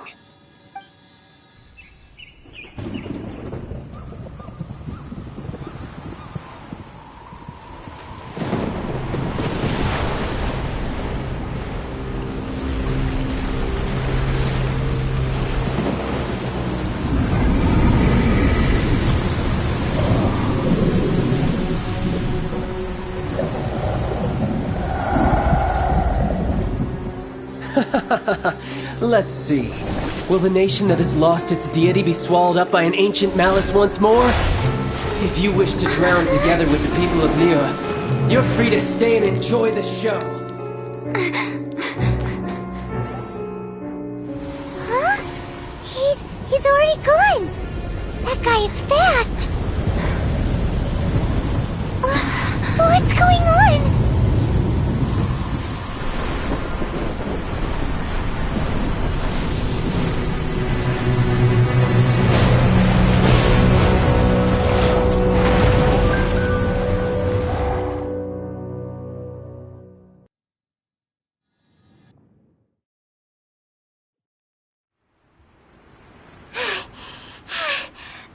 Exhausted.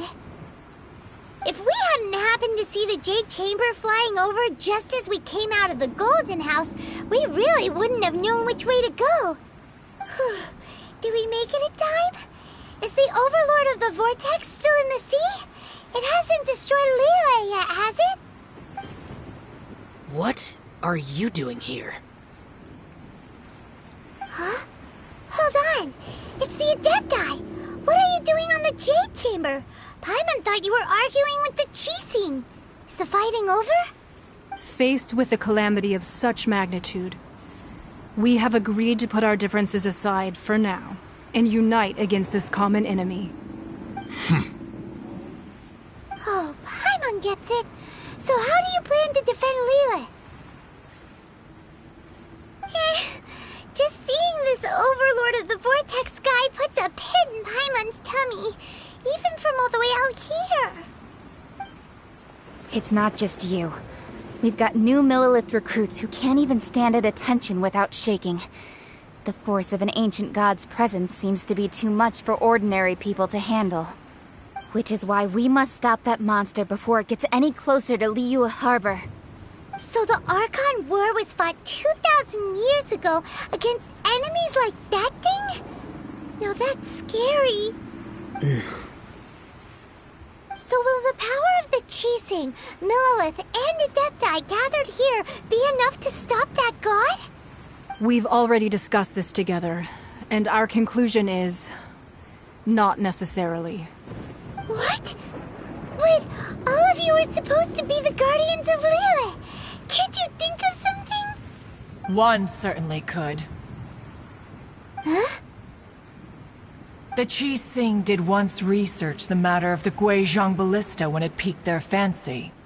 And as fate would have it, one who did craft the Guizhong Ballista with one's own hands is here. For what could you mortals ever learn of Adepti mechanisms?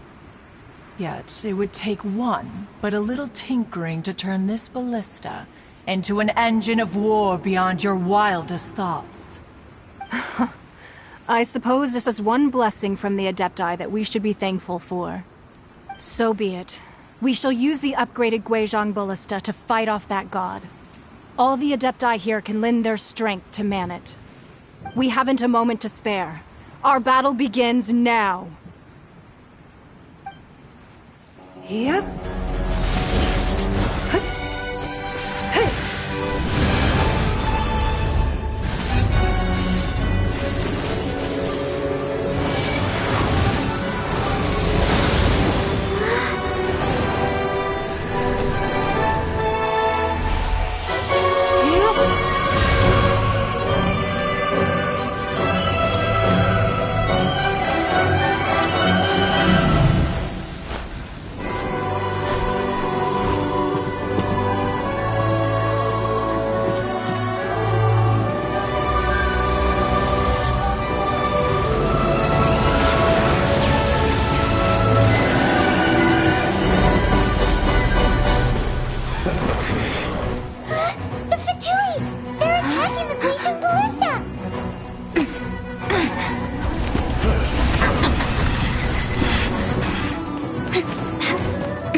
The three Adepti are manning the Guizhong Ballista.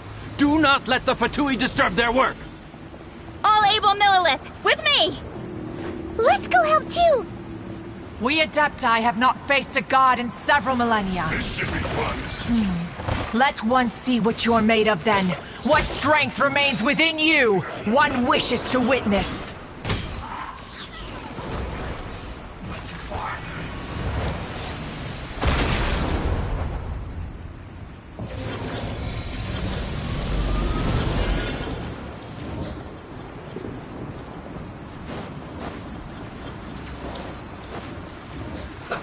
Let's move. Surrendering. Let's dance. Drop!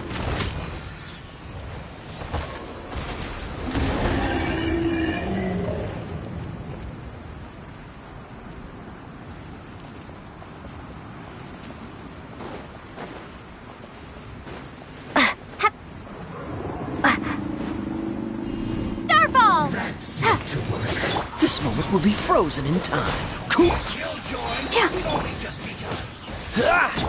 Drop!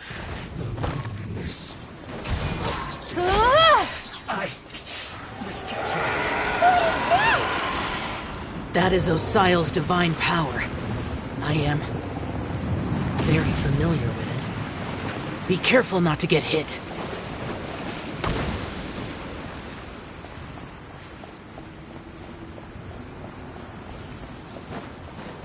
The Fatui! Their attacks are unrelenting! How daring. Snezhnai's diplomats will answer for this afterward. Every last one. Put your back into it! Ball!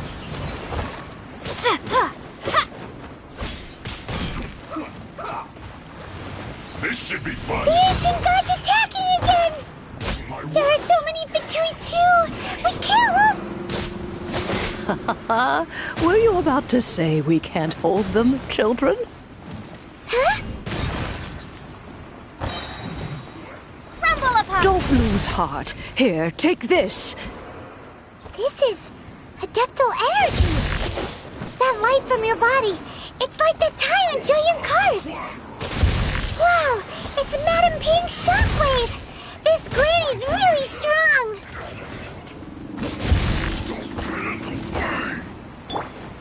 Try not to enjoy. Disgusting. Don't be a killjoy. We've only just begun. Looks like I went too far.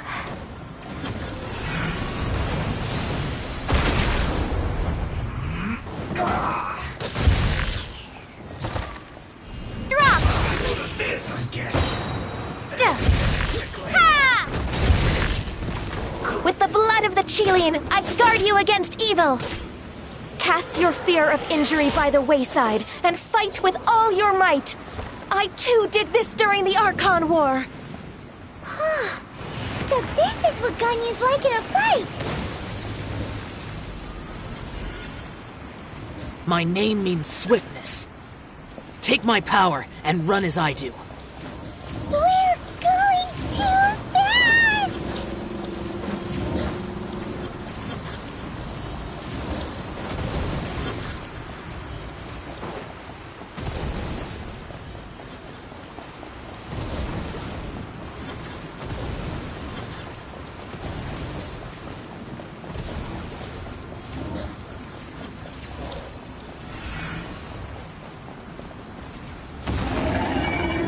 Child, you are strong in body and spirit. Perhaps you can withstand 3 forms of adeptal energy at once. This will hurt a little. Please bear with us. Once you've adapted, try to use them in battle.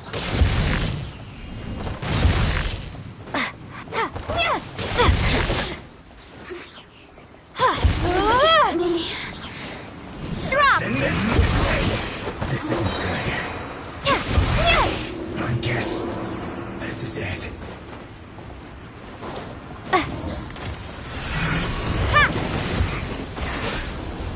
Shake! My work.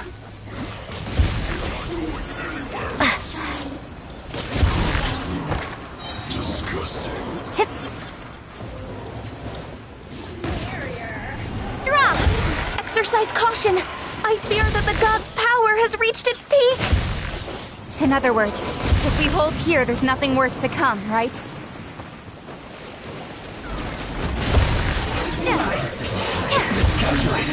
Starball! I guess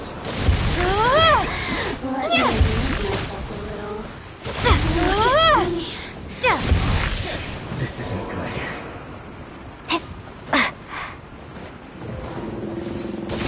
Shake!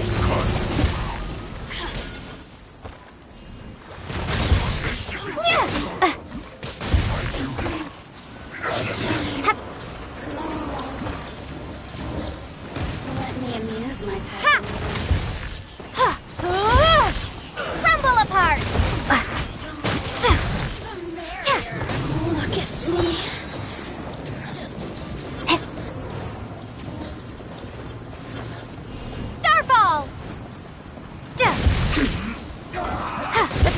numbers are thinning! Fight on, comrades! Once we finish this lot off, the Adepti will be able to deal with the god in peace.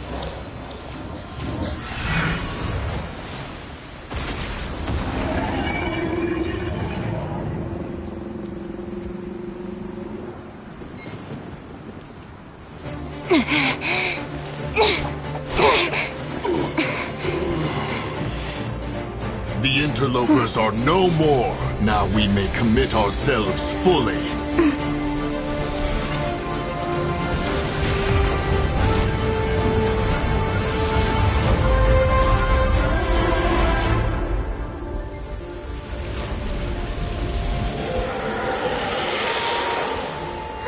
It's working! We just need to keep this up!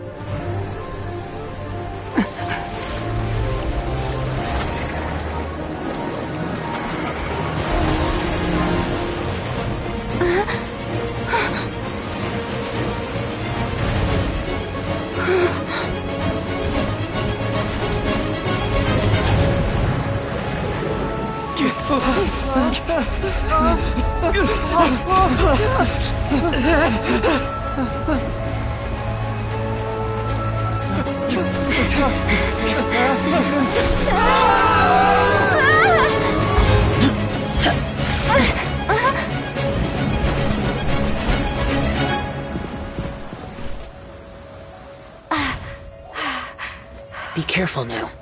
The Guizhong Ballista is destroyed. Without its covering fire, retaliation shall be difficult. But the Jade Chamber is our last line of defense. We can't give another inch, no matter what. I have another idea. What do you mean, Lady Ningguang? I'll sacrifice the Jade Chamber. What is the meaning of this? I understand. Traveler, lend me a hand. Farewell, old friend. Goodbye for now. Let us meet again in the future.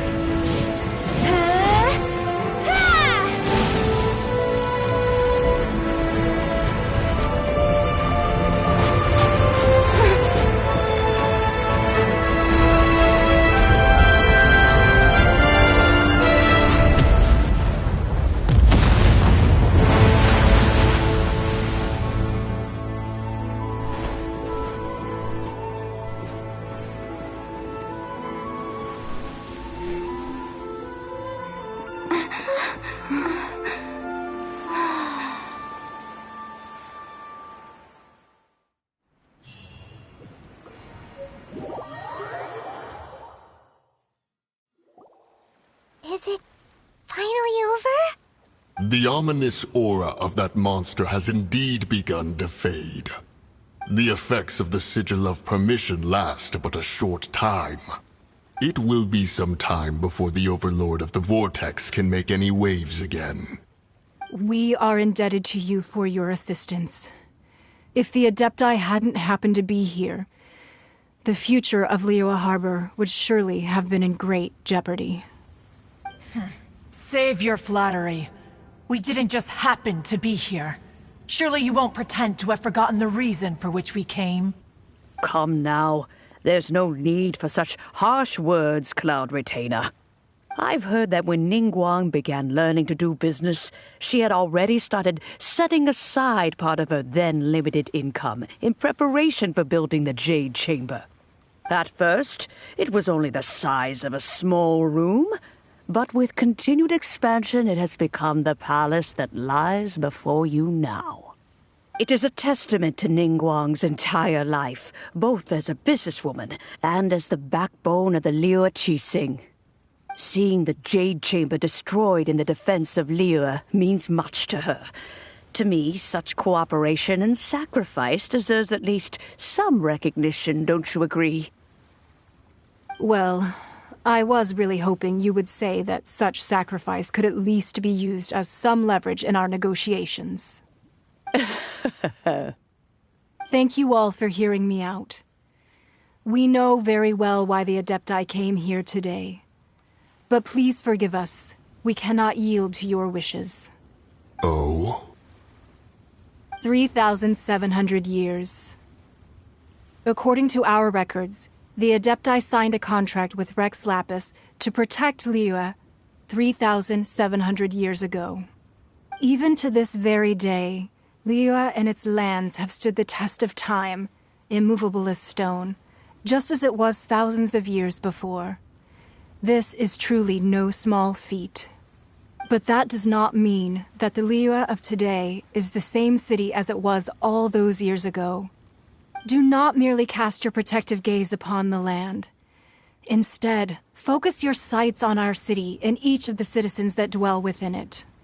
Are you questioning our means of protecting Liyue? I mean no offense. I simply hope that our Adepti forebears would see Liyue in a new light. Forebearers, you say? One doubts you would be fit to be part of such a lineage. This morning, Rex Lapis appeared to me in a dream. What? In the dream, I yearned to tell him that we Qixing, though mortal, are equally bound to the contract. Each passing generation of the Qixing leaves many things of value to be inherited by the next generation. I also thought to tell him how the past generations of Qixing had strove under his rule to survive in our mortal world, establishing a network of contracts which has since come to be known as trade. But I dared not speak. I could only gaze at him in silence until the moment I awoke. Oh, Ningguang. Yet another perspective. What are you trying to say, Outlander?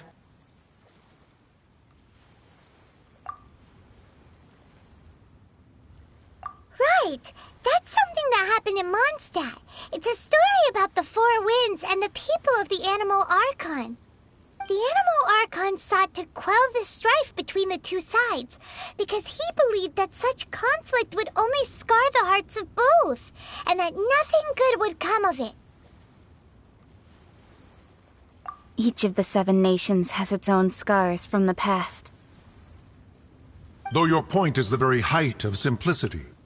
As Adepti, we've become a laughingstock, to be chastised thus by an outlander who has lent us such succor.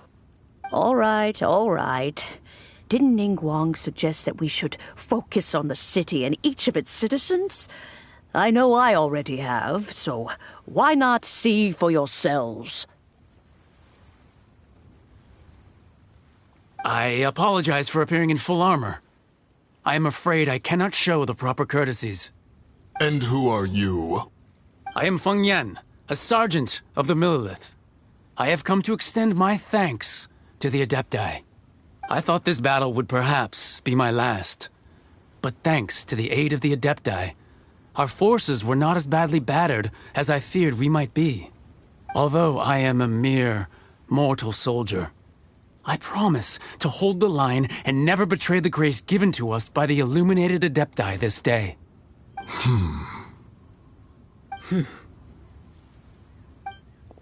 Huh? Why does everyone look so down? Didn't we just beat that big monster? Weren't you frightened, dear? It was quite the predicament. I wasn't afraid. All the strong Millelith guards were there, and those powerful heroes with their visions were there. Everyone was there. When danger is near, everyone always protects me. And the rest of the time, they make fun toys and tasty snacks and loads of things that make the harbor so pretty. Thanks for protecting Liyue Harbor. Please come visit us for the next lantern ride. Unfortunately, we wouldn't be able to participate.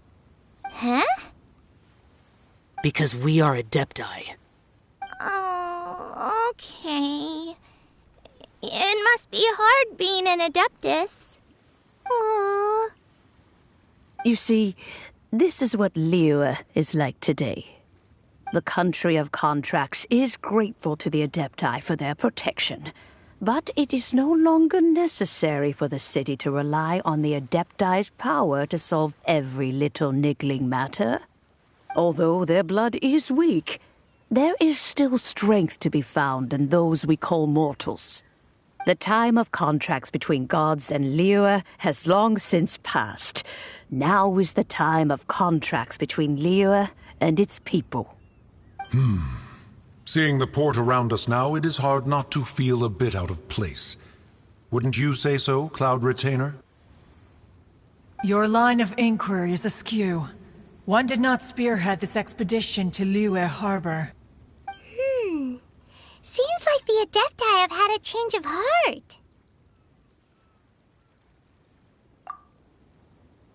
Let us return now.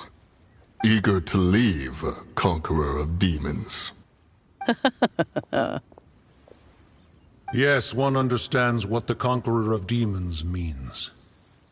The city of Liyue has changed much after our long separation.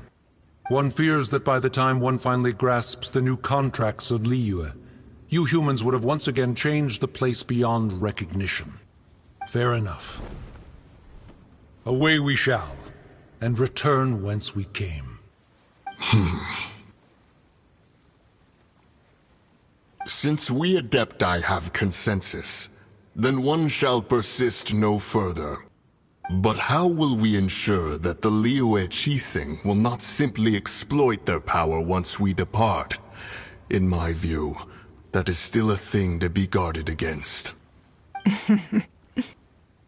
All right, Mooncarver, you needn't worry. It seems to me that this right of supervision is best left to the people of Liyue.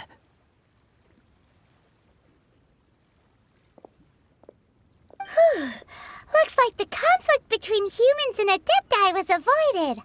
All's well that ends well, huh?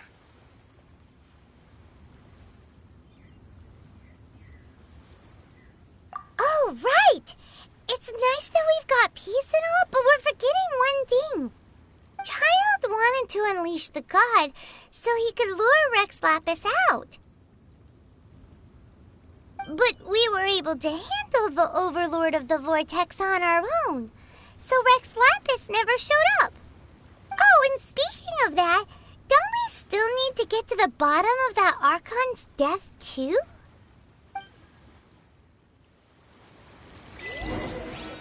Hyman doesn't get it. But isn't the strongest lead we have the Adeptiless rite of parting that we're organizing? No idea where Zhongli's gone. Let's ask for him at Wangshem Funeral Parlor.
What should I try this time?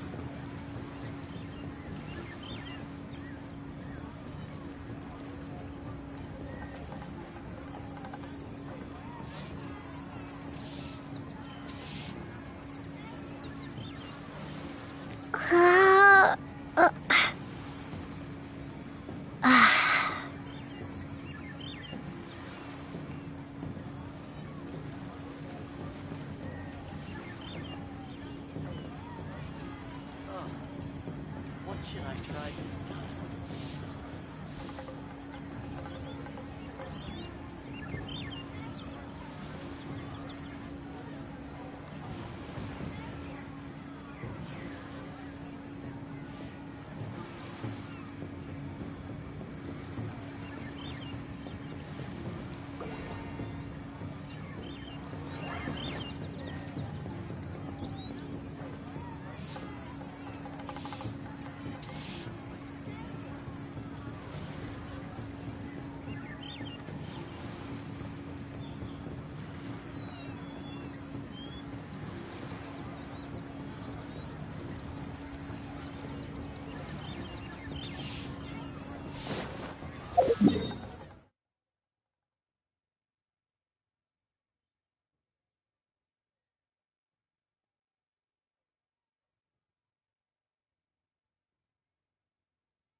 Bug ready on Jade?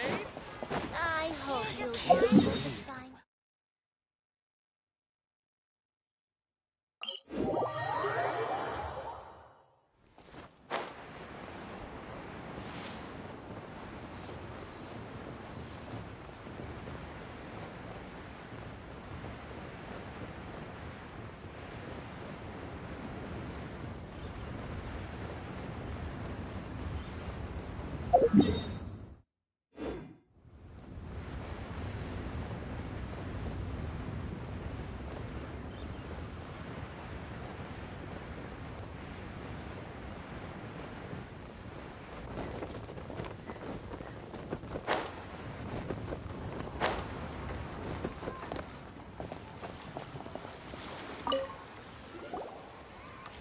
Is there anything I can do for you two?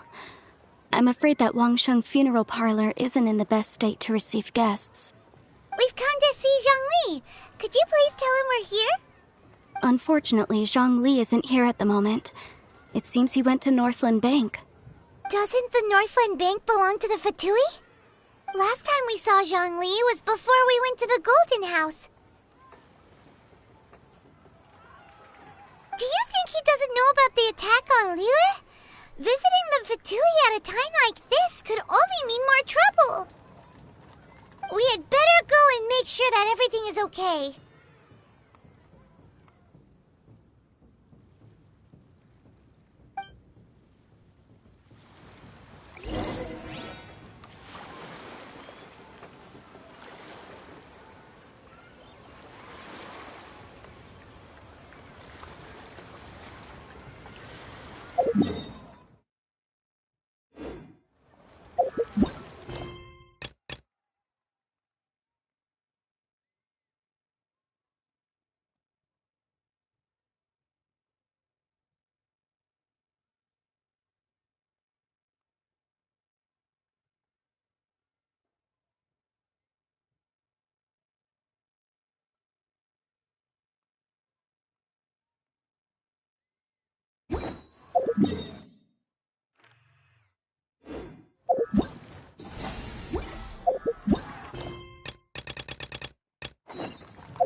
You call this cooperation between Harbingers?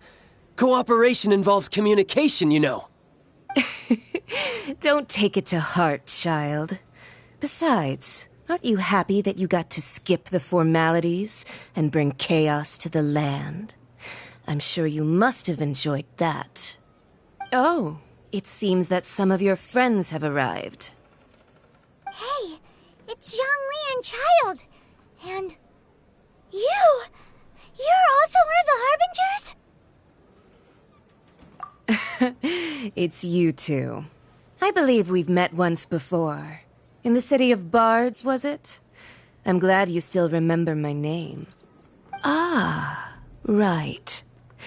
I imagine that it must have been rather hard to forget watching helplessly as something precious was snatched away from your friend. Well, if it isn't you two. This is our first time seeing each other since Liyue was nearly wiped off the map. This is certainly a bit awkward, wouldn't you say? Paimon knew that we should never have trusted a Fatui Harbinger.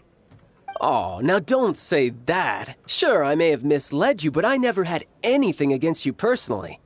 Besides, I thought we were getting along quite well together, didn't you? Except for that little tussle we had at the end. Nothing personal. We just have different views, that's all. Of course, you may very well hold this against me, but that's up to you. The real deceivers here are Senora and Zhongli. Curse them for leading me on. So actually, I think... Stop wasting time, child. There'll be plenty of time to chat once I'm through here. You remember the agreement, Morax. Now, if you would be so kind. The Gnosis, please. What in the world are you talking about? The contract is fulfilled. That which thou seeketh is now bestowed unto thee. For my promise is solid as stone.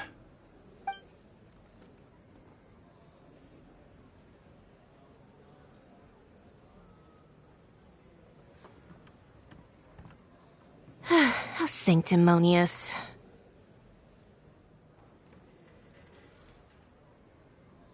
What? So you're the Lord of Chio? No, wait! That's an exciting twist and all, but why give the Gnosis to the Fatui? I do not give it for free. I give it as agreed upon in the contract, for it is a matter solely between the Tsaritsa and I.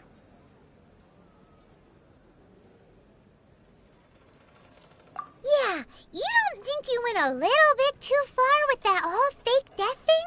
Everyone was preparing the ceremony for you, and splat! This big dragon falls out of the sky, and all of Liyue goes into an uproar. Talk about a disaster. Gathering all the forces that had been bubbling behind the scenes, and then stirring them together in a pot that was bound to boil over. That's what he wanted to see, am I right? Wait, what? Perhaps it's best that I explain. As you know, I've dwelt upon this world for more than 6,000 years. It is now 3,700 years ago that I founded Liyue together with the Adepti. Even boulders that can withstand whirlpools will erode with the passing of time. I kept convincing myself that cracks had not begun to form, and that the end of my time had not yet come.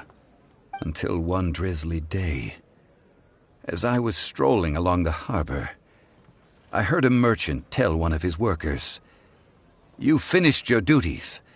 Go ahead and call it a day." I stood motionless among the crowds, asking myself, have I already finished my duties? Oh, Zhongli. But as I began to consider relinquishing my divine role, I soon discovered that many reasons still remained to not hastily depart. Was Liyue, the city I had dwelt in for so long, already prepared to enter its next age? I decided that a test was needed in order to reveal the answer. So I feigned my own death, and gathered the cast of Child, the Adepti, and the Liyue Qixing to play their roles together on the stage that was Liyue. Indeed I was. The gnosis which I had kept for so many years suddenly seemed to have lost its meaning. That's right, which is why I continued to safeguard the gnosis until now. So you mean that if the chaos ever reached the point of no return, you would simply appear and use your divine powers to bring Liyue back under control? Of course, and it would have been all too easy for him too. Just as a child quickly matures after losing their parents, so has Liyue matured when faced with the death of its deity. In the end, the resolution to all that has transpired was even more satisfactory than I could have hoped for. Take the Adepti, for instance. Owing to their years of seclusion, they were the least informed. Yet when faced with a crisis, they commendably showed the greatest amount of restraint possible. Not only did they manage to cooperate with the Qixing, but in the end, they even made efforts to understand the hearts of the people. Credit is also due to Signora, the emissary dispatched by the Cryo-Archon to fulfill our contract. At my request, she kept everything she knew in strict confidence. This despite the eavesdropping ears of her colleague, Child.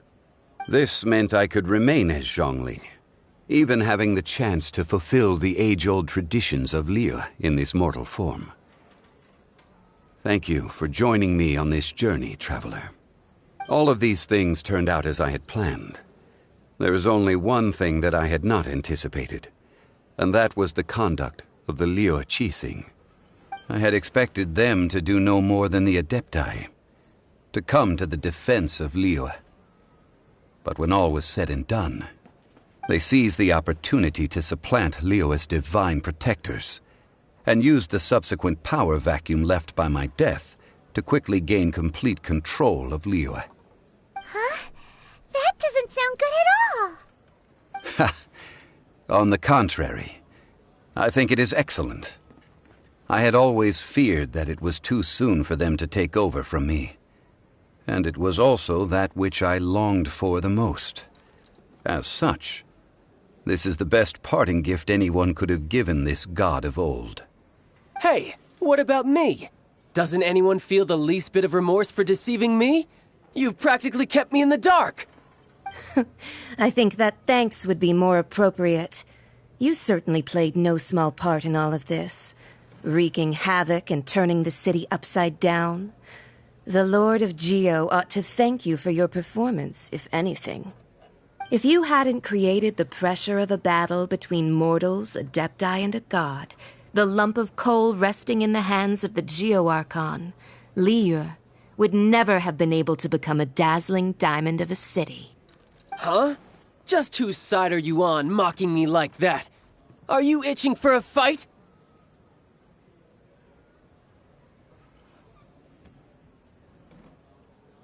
Be that as it may, you've come out of this as the hero of Liyue. I, on the other hand, will be forever prescribed as a disturber of the peace, no? Well then, with the Gnosis in my possession, I have no use for such idle chatter. We should return to Zapolyarny Palace and seek an audience with Her Majesty, the Tsaritsa. Come, child. Fine. I'll meet you there later. I'm not sharing a boat with the likes of you. Do as you wish.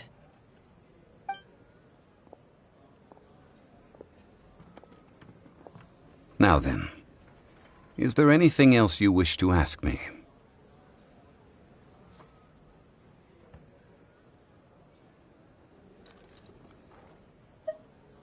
Right! As Zhongli always told us, a good trade is a fair trade. Paimon has no idea what could be a good trade for a Gnosis. Realistically speaking, there is no such thing. Huh? However, I am the god of contracts. For thousands of years, I have made countless contracts. If the deal was of no benefit, then I certainly would not be inclined to agree to it. My agreement with the Cryo Archon will be the last of my contracts as the Geo Archon. My contract to end all contracts. As for the bargaining chip that the Tsaritsa used to balance the scales, uncover that answer for yourself in your future journeys.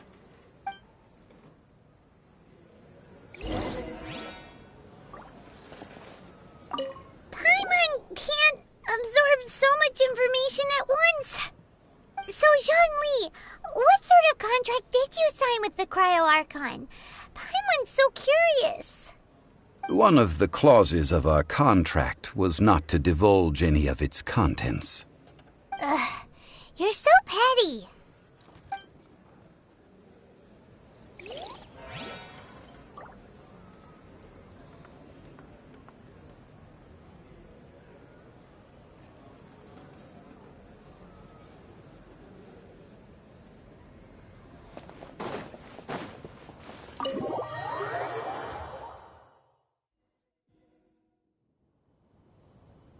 Today's the day of the rite of parting. Although the star of the show is fake, we've spent so much time trying to organize it, it would be a real shame not to go there now.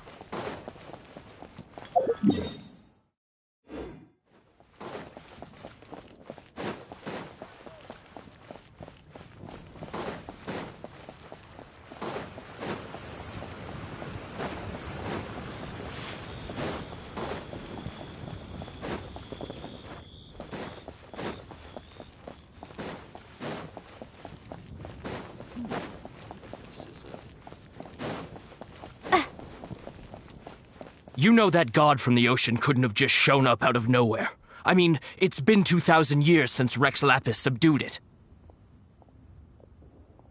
Yes, and to think that this happened right on the heels of the incident with Rex Lapis, too.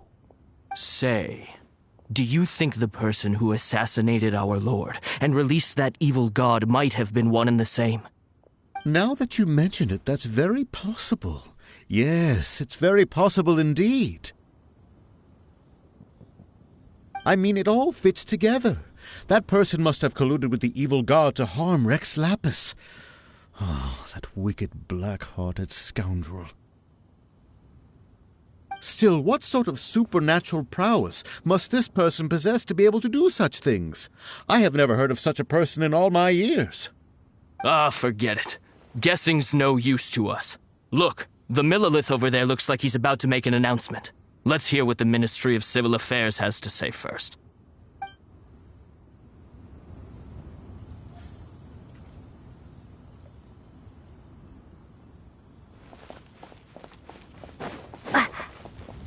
Oh, well, since we're going through with this rite of parting, I guess it means that those rumors hit the nail on the head.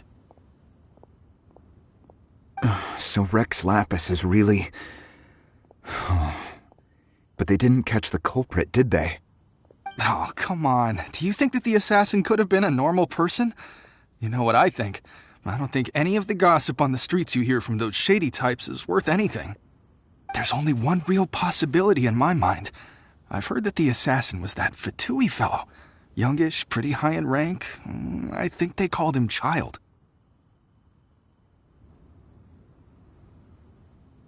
The Fatui? They certainly are very suspicious. Who knows what those greedy, crooked folks... Shh! Lower your voice. If the Fatui catch you in their sights, Rex Lapis won't be around to protect you this time.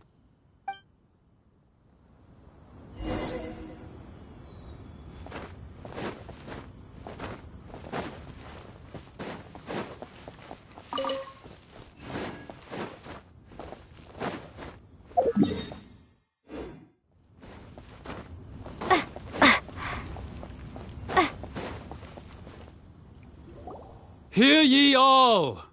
The Qixing's words. Though a dragon soars ageless as the mountains, it too must return to dust. This is common knowledge. Gods and Adepti live glorious lives, but both light and shadow have their season. So too must they face divinely appointed trials. Rumors and hearsay abound on the streets that Rex Lapis was murdered. Now, let the truth be revealed. Having been thwarted in his trial, Rex Lapis's soul has recouped the celestial heights. He beseeches the people of Liyue to grieve not and to let not their hearts be saddened. Nor are they to believe street-born rumors or indulge in baseless speculation.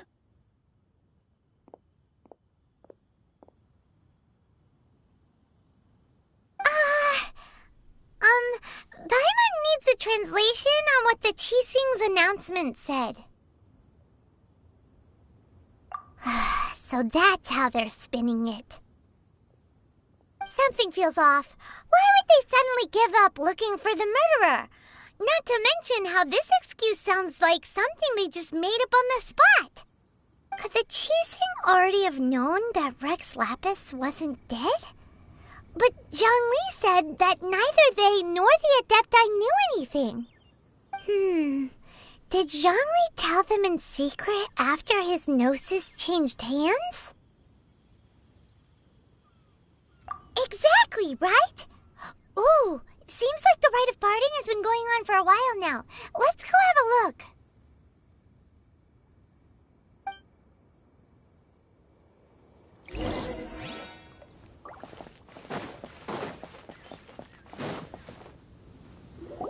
Look, it's Ningguang and Keqing. Are they saying something? Are their speeches over? As said previously, Rex Lapis's soul returning to the heavens is the end of the contract. And it is also the end of an era. 3,700 years of contracts burnt and reduced to ash. We, the people of Liyue, were indeed prosperous. But blinded by our prosperity, we forgot that time can be pitiless. The long, unending dream of our Archon walking among us. Now that we have awoken from our dream, we must learn to say farewell. Will you stand with us as we re-establish our contracts? As we build a new age of prosperity? So concludes the words of Her Eminence the Tianquan. Does Her Eminence the Yuheng have anything to add?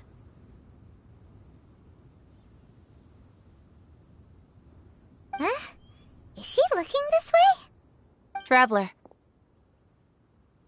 Yikes! She really is looking our way! Is that the traveler who they say defeated the ancient god?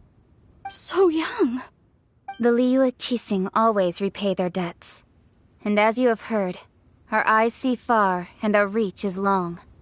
Name your price. You deserve that much. Whoa!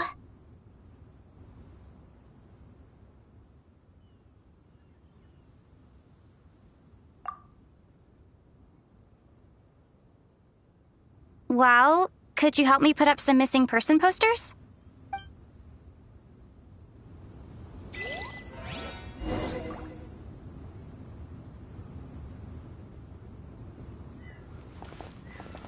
Roping you in was possibly the most masterful move we could have made.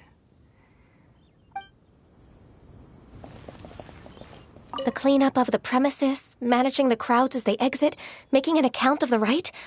There's much that remains to be done. I didn't miss anything, did I?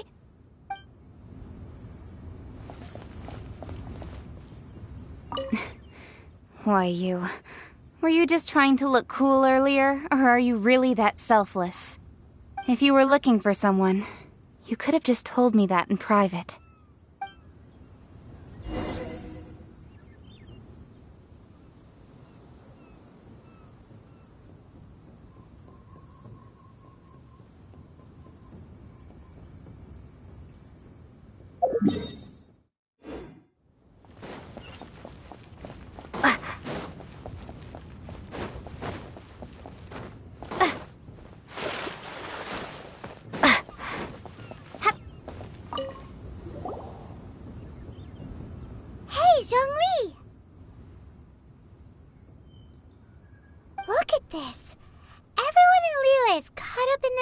Thinking that they'll never see Rex Lapis again.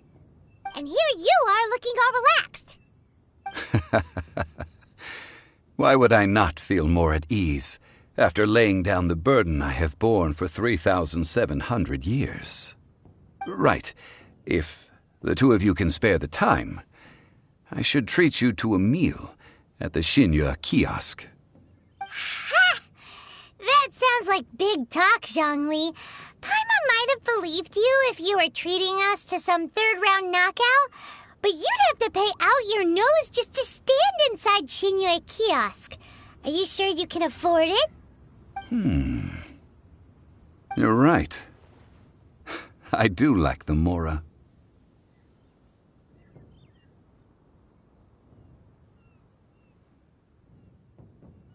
But why would Morax lack Mora? As the Rex Lapis Morax, I can easily create Mora. But since I have chosen to walk this earth as the mortal Zhongli, I should abide by the same rules that mortals do. When I was journeying with you, though I still had the Gnosis in hand, I knew that I must soon retire from my role as an Archon, so I had to rehearse a little for my new life. Oh, no wonder! Paimon gets it now. You didn't look at the price tags when we were spending because you've never had to.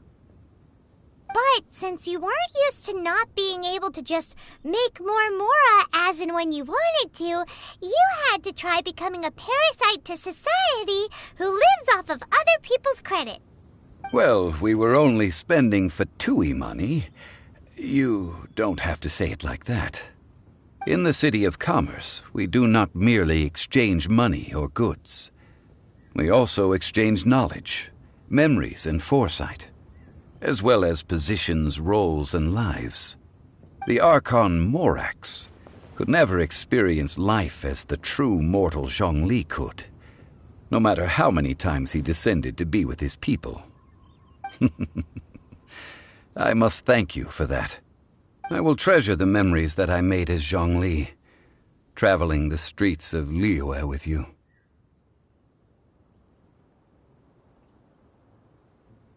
That is true. But there is no journey that does not end. No meetings without partings. Paimon thinks that we should make a move and continue our search for the Seven. I fear that continuing your journey may be difficult. The nation that neighbors Liyue by sea, Inazuma, is presently closed. The Electro-Archon Ball. And just as the people of Liyue preferred to call me Rex Lapis, she too goes by another name among locals in Inazuma. Paimon thinks we've heard that one before. Raiden? That is the case.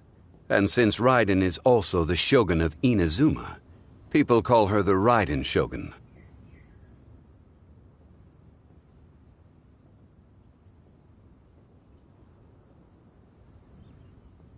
That said, though people at the wharf were saying that the situation in Inazuma is very tense, Paimon doesn't remember that always being the case. It wasn't that bad last year. Zhongli, since you're Rex Lapis, shouldn't you know something about what's happening there? Just how did Inazuma become a closed nation? It's because of visions. Visions? When faced with circumstances beyond their control, humans often bemoan their lack of power. But if a person shows true strength of will at a desperate and fateful moment in their life, the gods will look upon them with favor. This is what visions are. Magical foci bestowed upon those who have been acknowledged by the gods. Uh-huh. That's how people in Teyvat see it. But starting from last year, the Raiden Shogun began promulgating the Vision Hunt Decree. Vision Hunt Decree? Yes. It was an order to seize all visions within Inazuma's borders, and to inlay them upon the hands of the statue of the omnipresent god. They want to seize visions. But why? Aren't visions blessings from the gods? I should think that in the Raiden Shogun's eyes, it is precisely because they are divine blessings that they should be under the sole dominion of divinity. Whoa, that's harsh. The Animo Archon is the god of freedom, and the Geo Archon is the god of contracts. For her part, the Raiden Shogun is the god of eternity. It seems as though she has finally decided to eliminate any unstable elements that could pose a threat to her eternal realm. The fact that even I, the oldest of the seven, have now passed away, will only strengthen her resolve to pursue eternity. Knowing her, she must have again quoted that adage she is most fond of when proclaiming that decree to her people. 7 ideals for 7 gods, and of these, eternity is nearest unto the heavenly principles.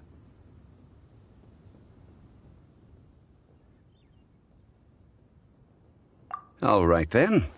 Was there anything else you wish to know?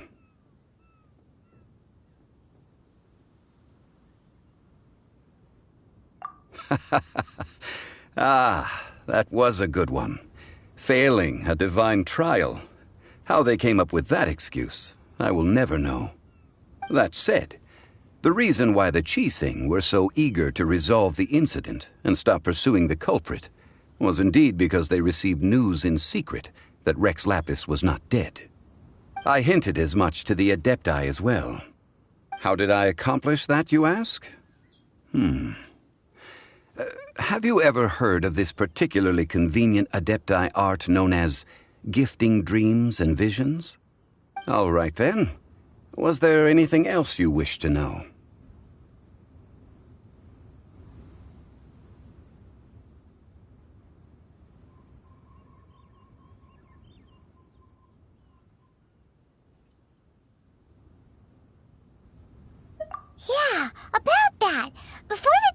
made their announcement, we listened to a lot of people talking on the way.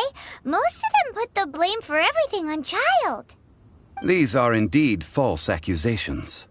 But it remains undeniably true that Child did send people to the Jade Chamber to prevent the Adepti and the Qixing from defeating the ancient god. I've heard that Ningguang is busy milking that for all it's worth on the foreign relations front at the moment, browbeating the envoys of the Fatui. Ha! Those poor Snezhnayan diplomats. If it were not for Child's exalted position as a harbinger, I'm certain that they would have shifted all the blame to him and called for his dismissal by now. All right then. Was there anything else you wished to know? The time of the Adepti has long passed. If even the Liyue Qixing don't want to face that truth, then what future is there for Liyue? Kuching is absolutely right in saying this.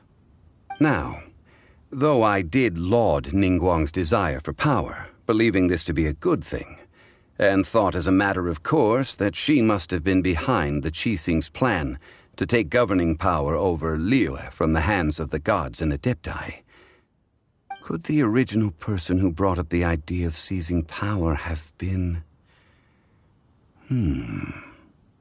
All right then. Was there anything else you wished to know? That's right. Zhongli, now that you don't have your gnosis, what's going to happen to all the Mora in Teyvat? Since Morax is dead, are they all just going to disappear? Also, isn't the Golden House the only mint in the entire continent? Will it even continue to work? The Mora present now will not vanish. But the Golden House will indeed have to cease operations for a lengthy period of time, since creating Mora requires the use of the Geo-Archon's power. This is terrible! We're all about to run out of Mora! The world is coming to an end! Yes, this is indeed a major issue from a financial standpoint.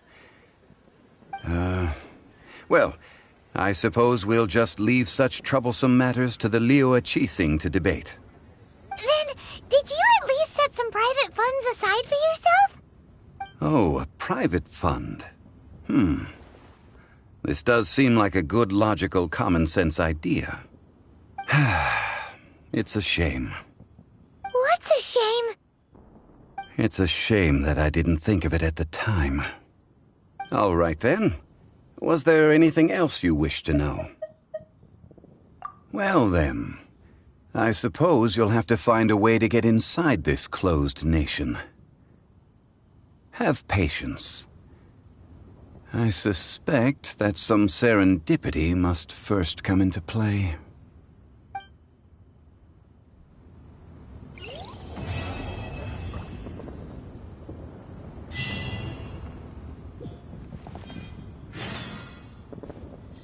All right then. Was there anything? Well then.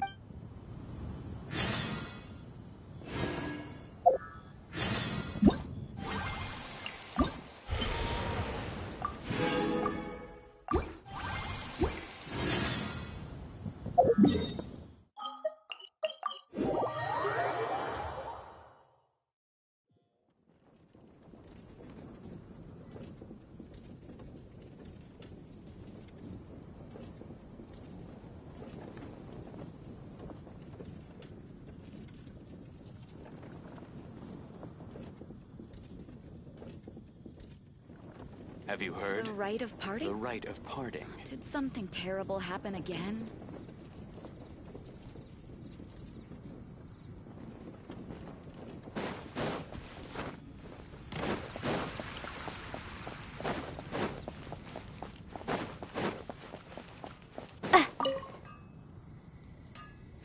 Traveler, please, over here. It has been a while since you joined the Adventurers Guild. Are your adventures going smoothly? Is that so? Apart from your own skills, reliable teammates are also indispensable when adventuring. Another person to count on is always good after all. But recruiting such dependable companions...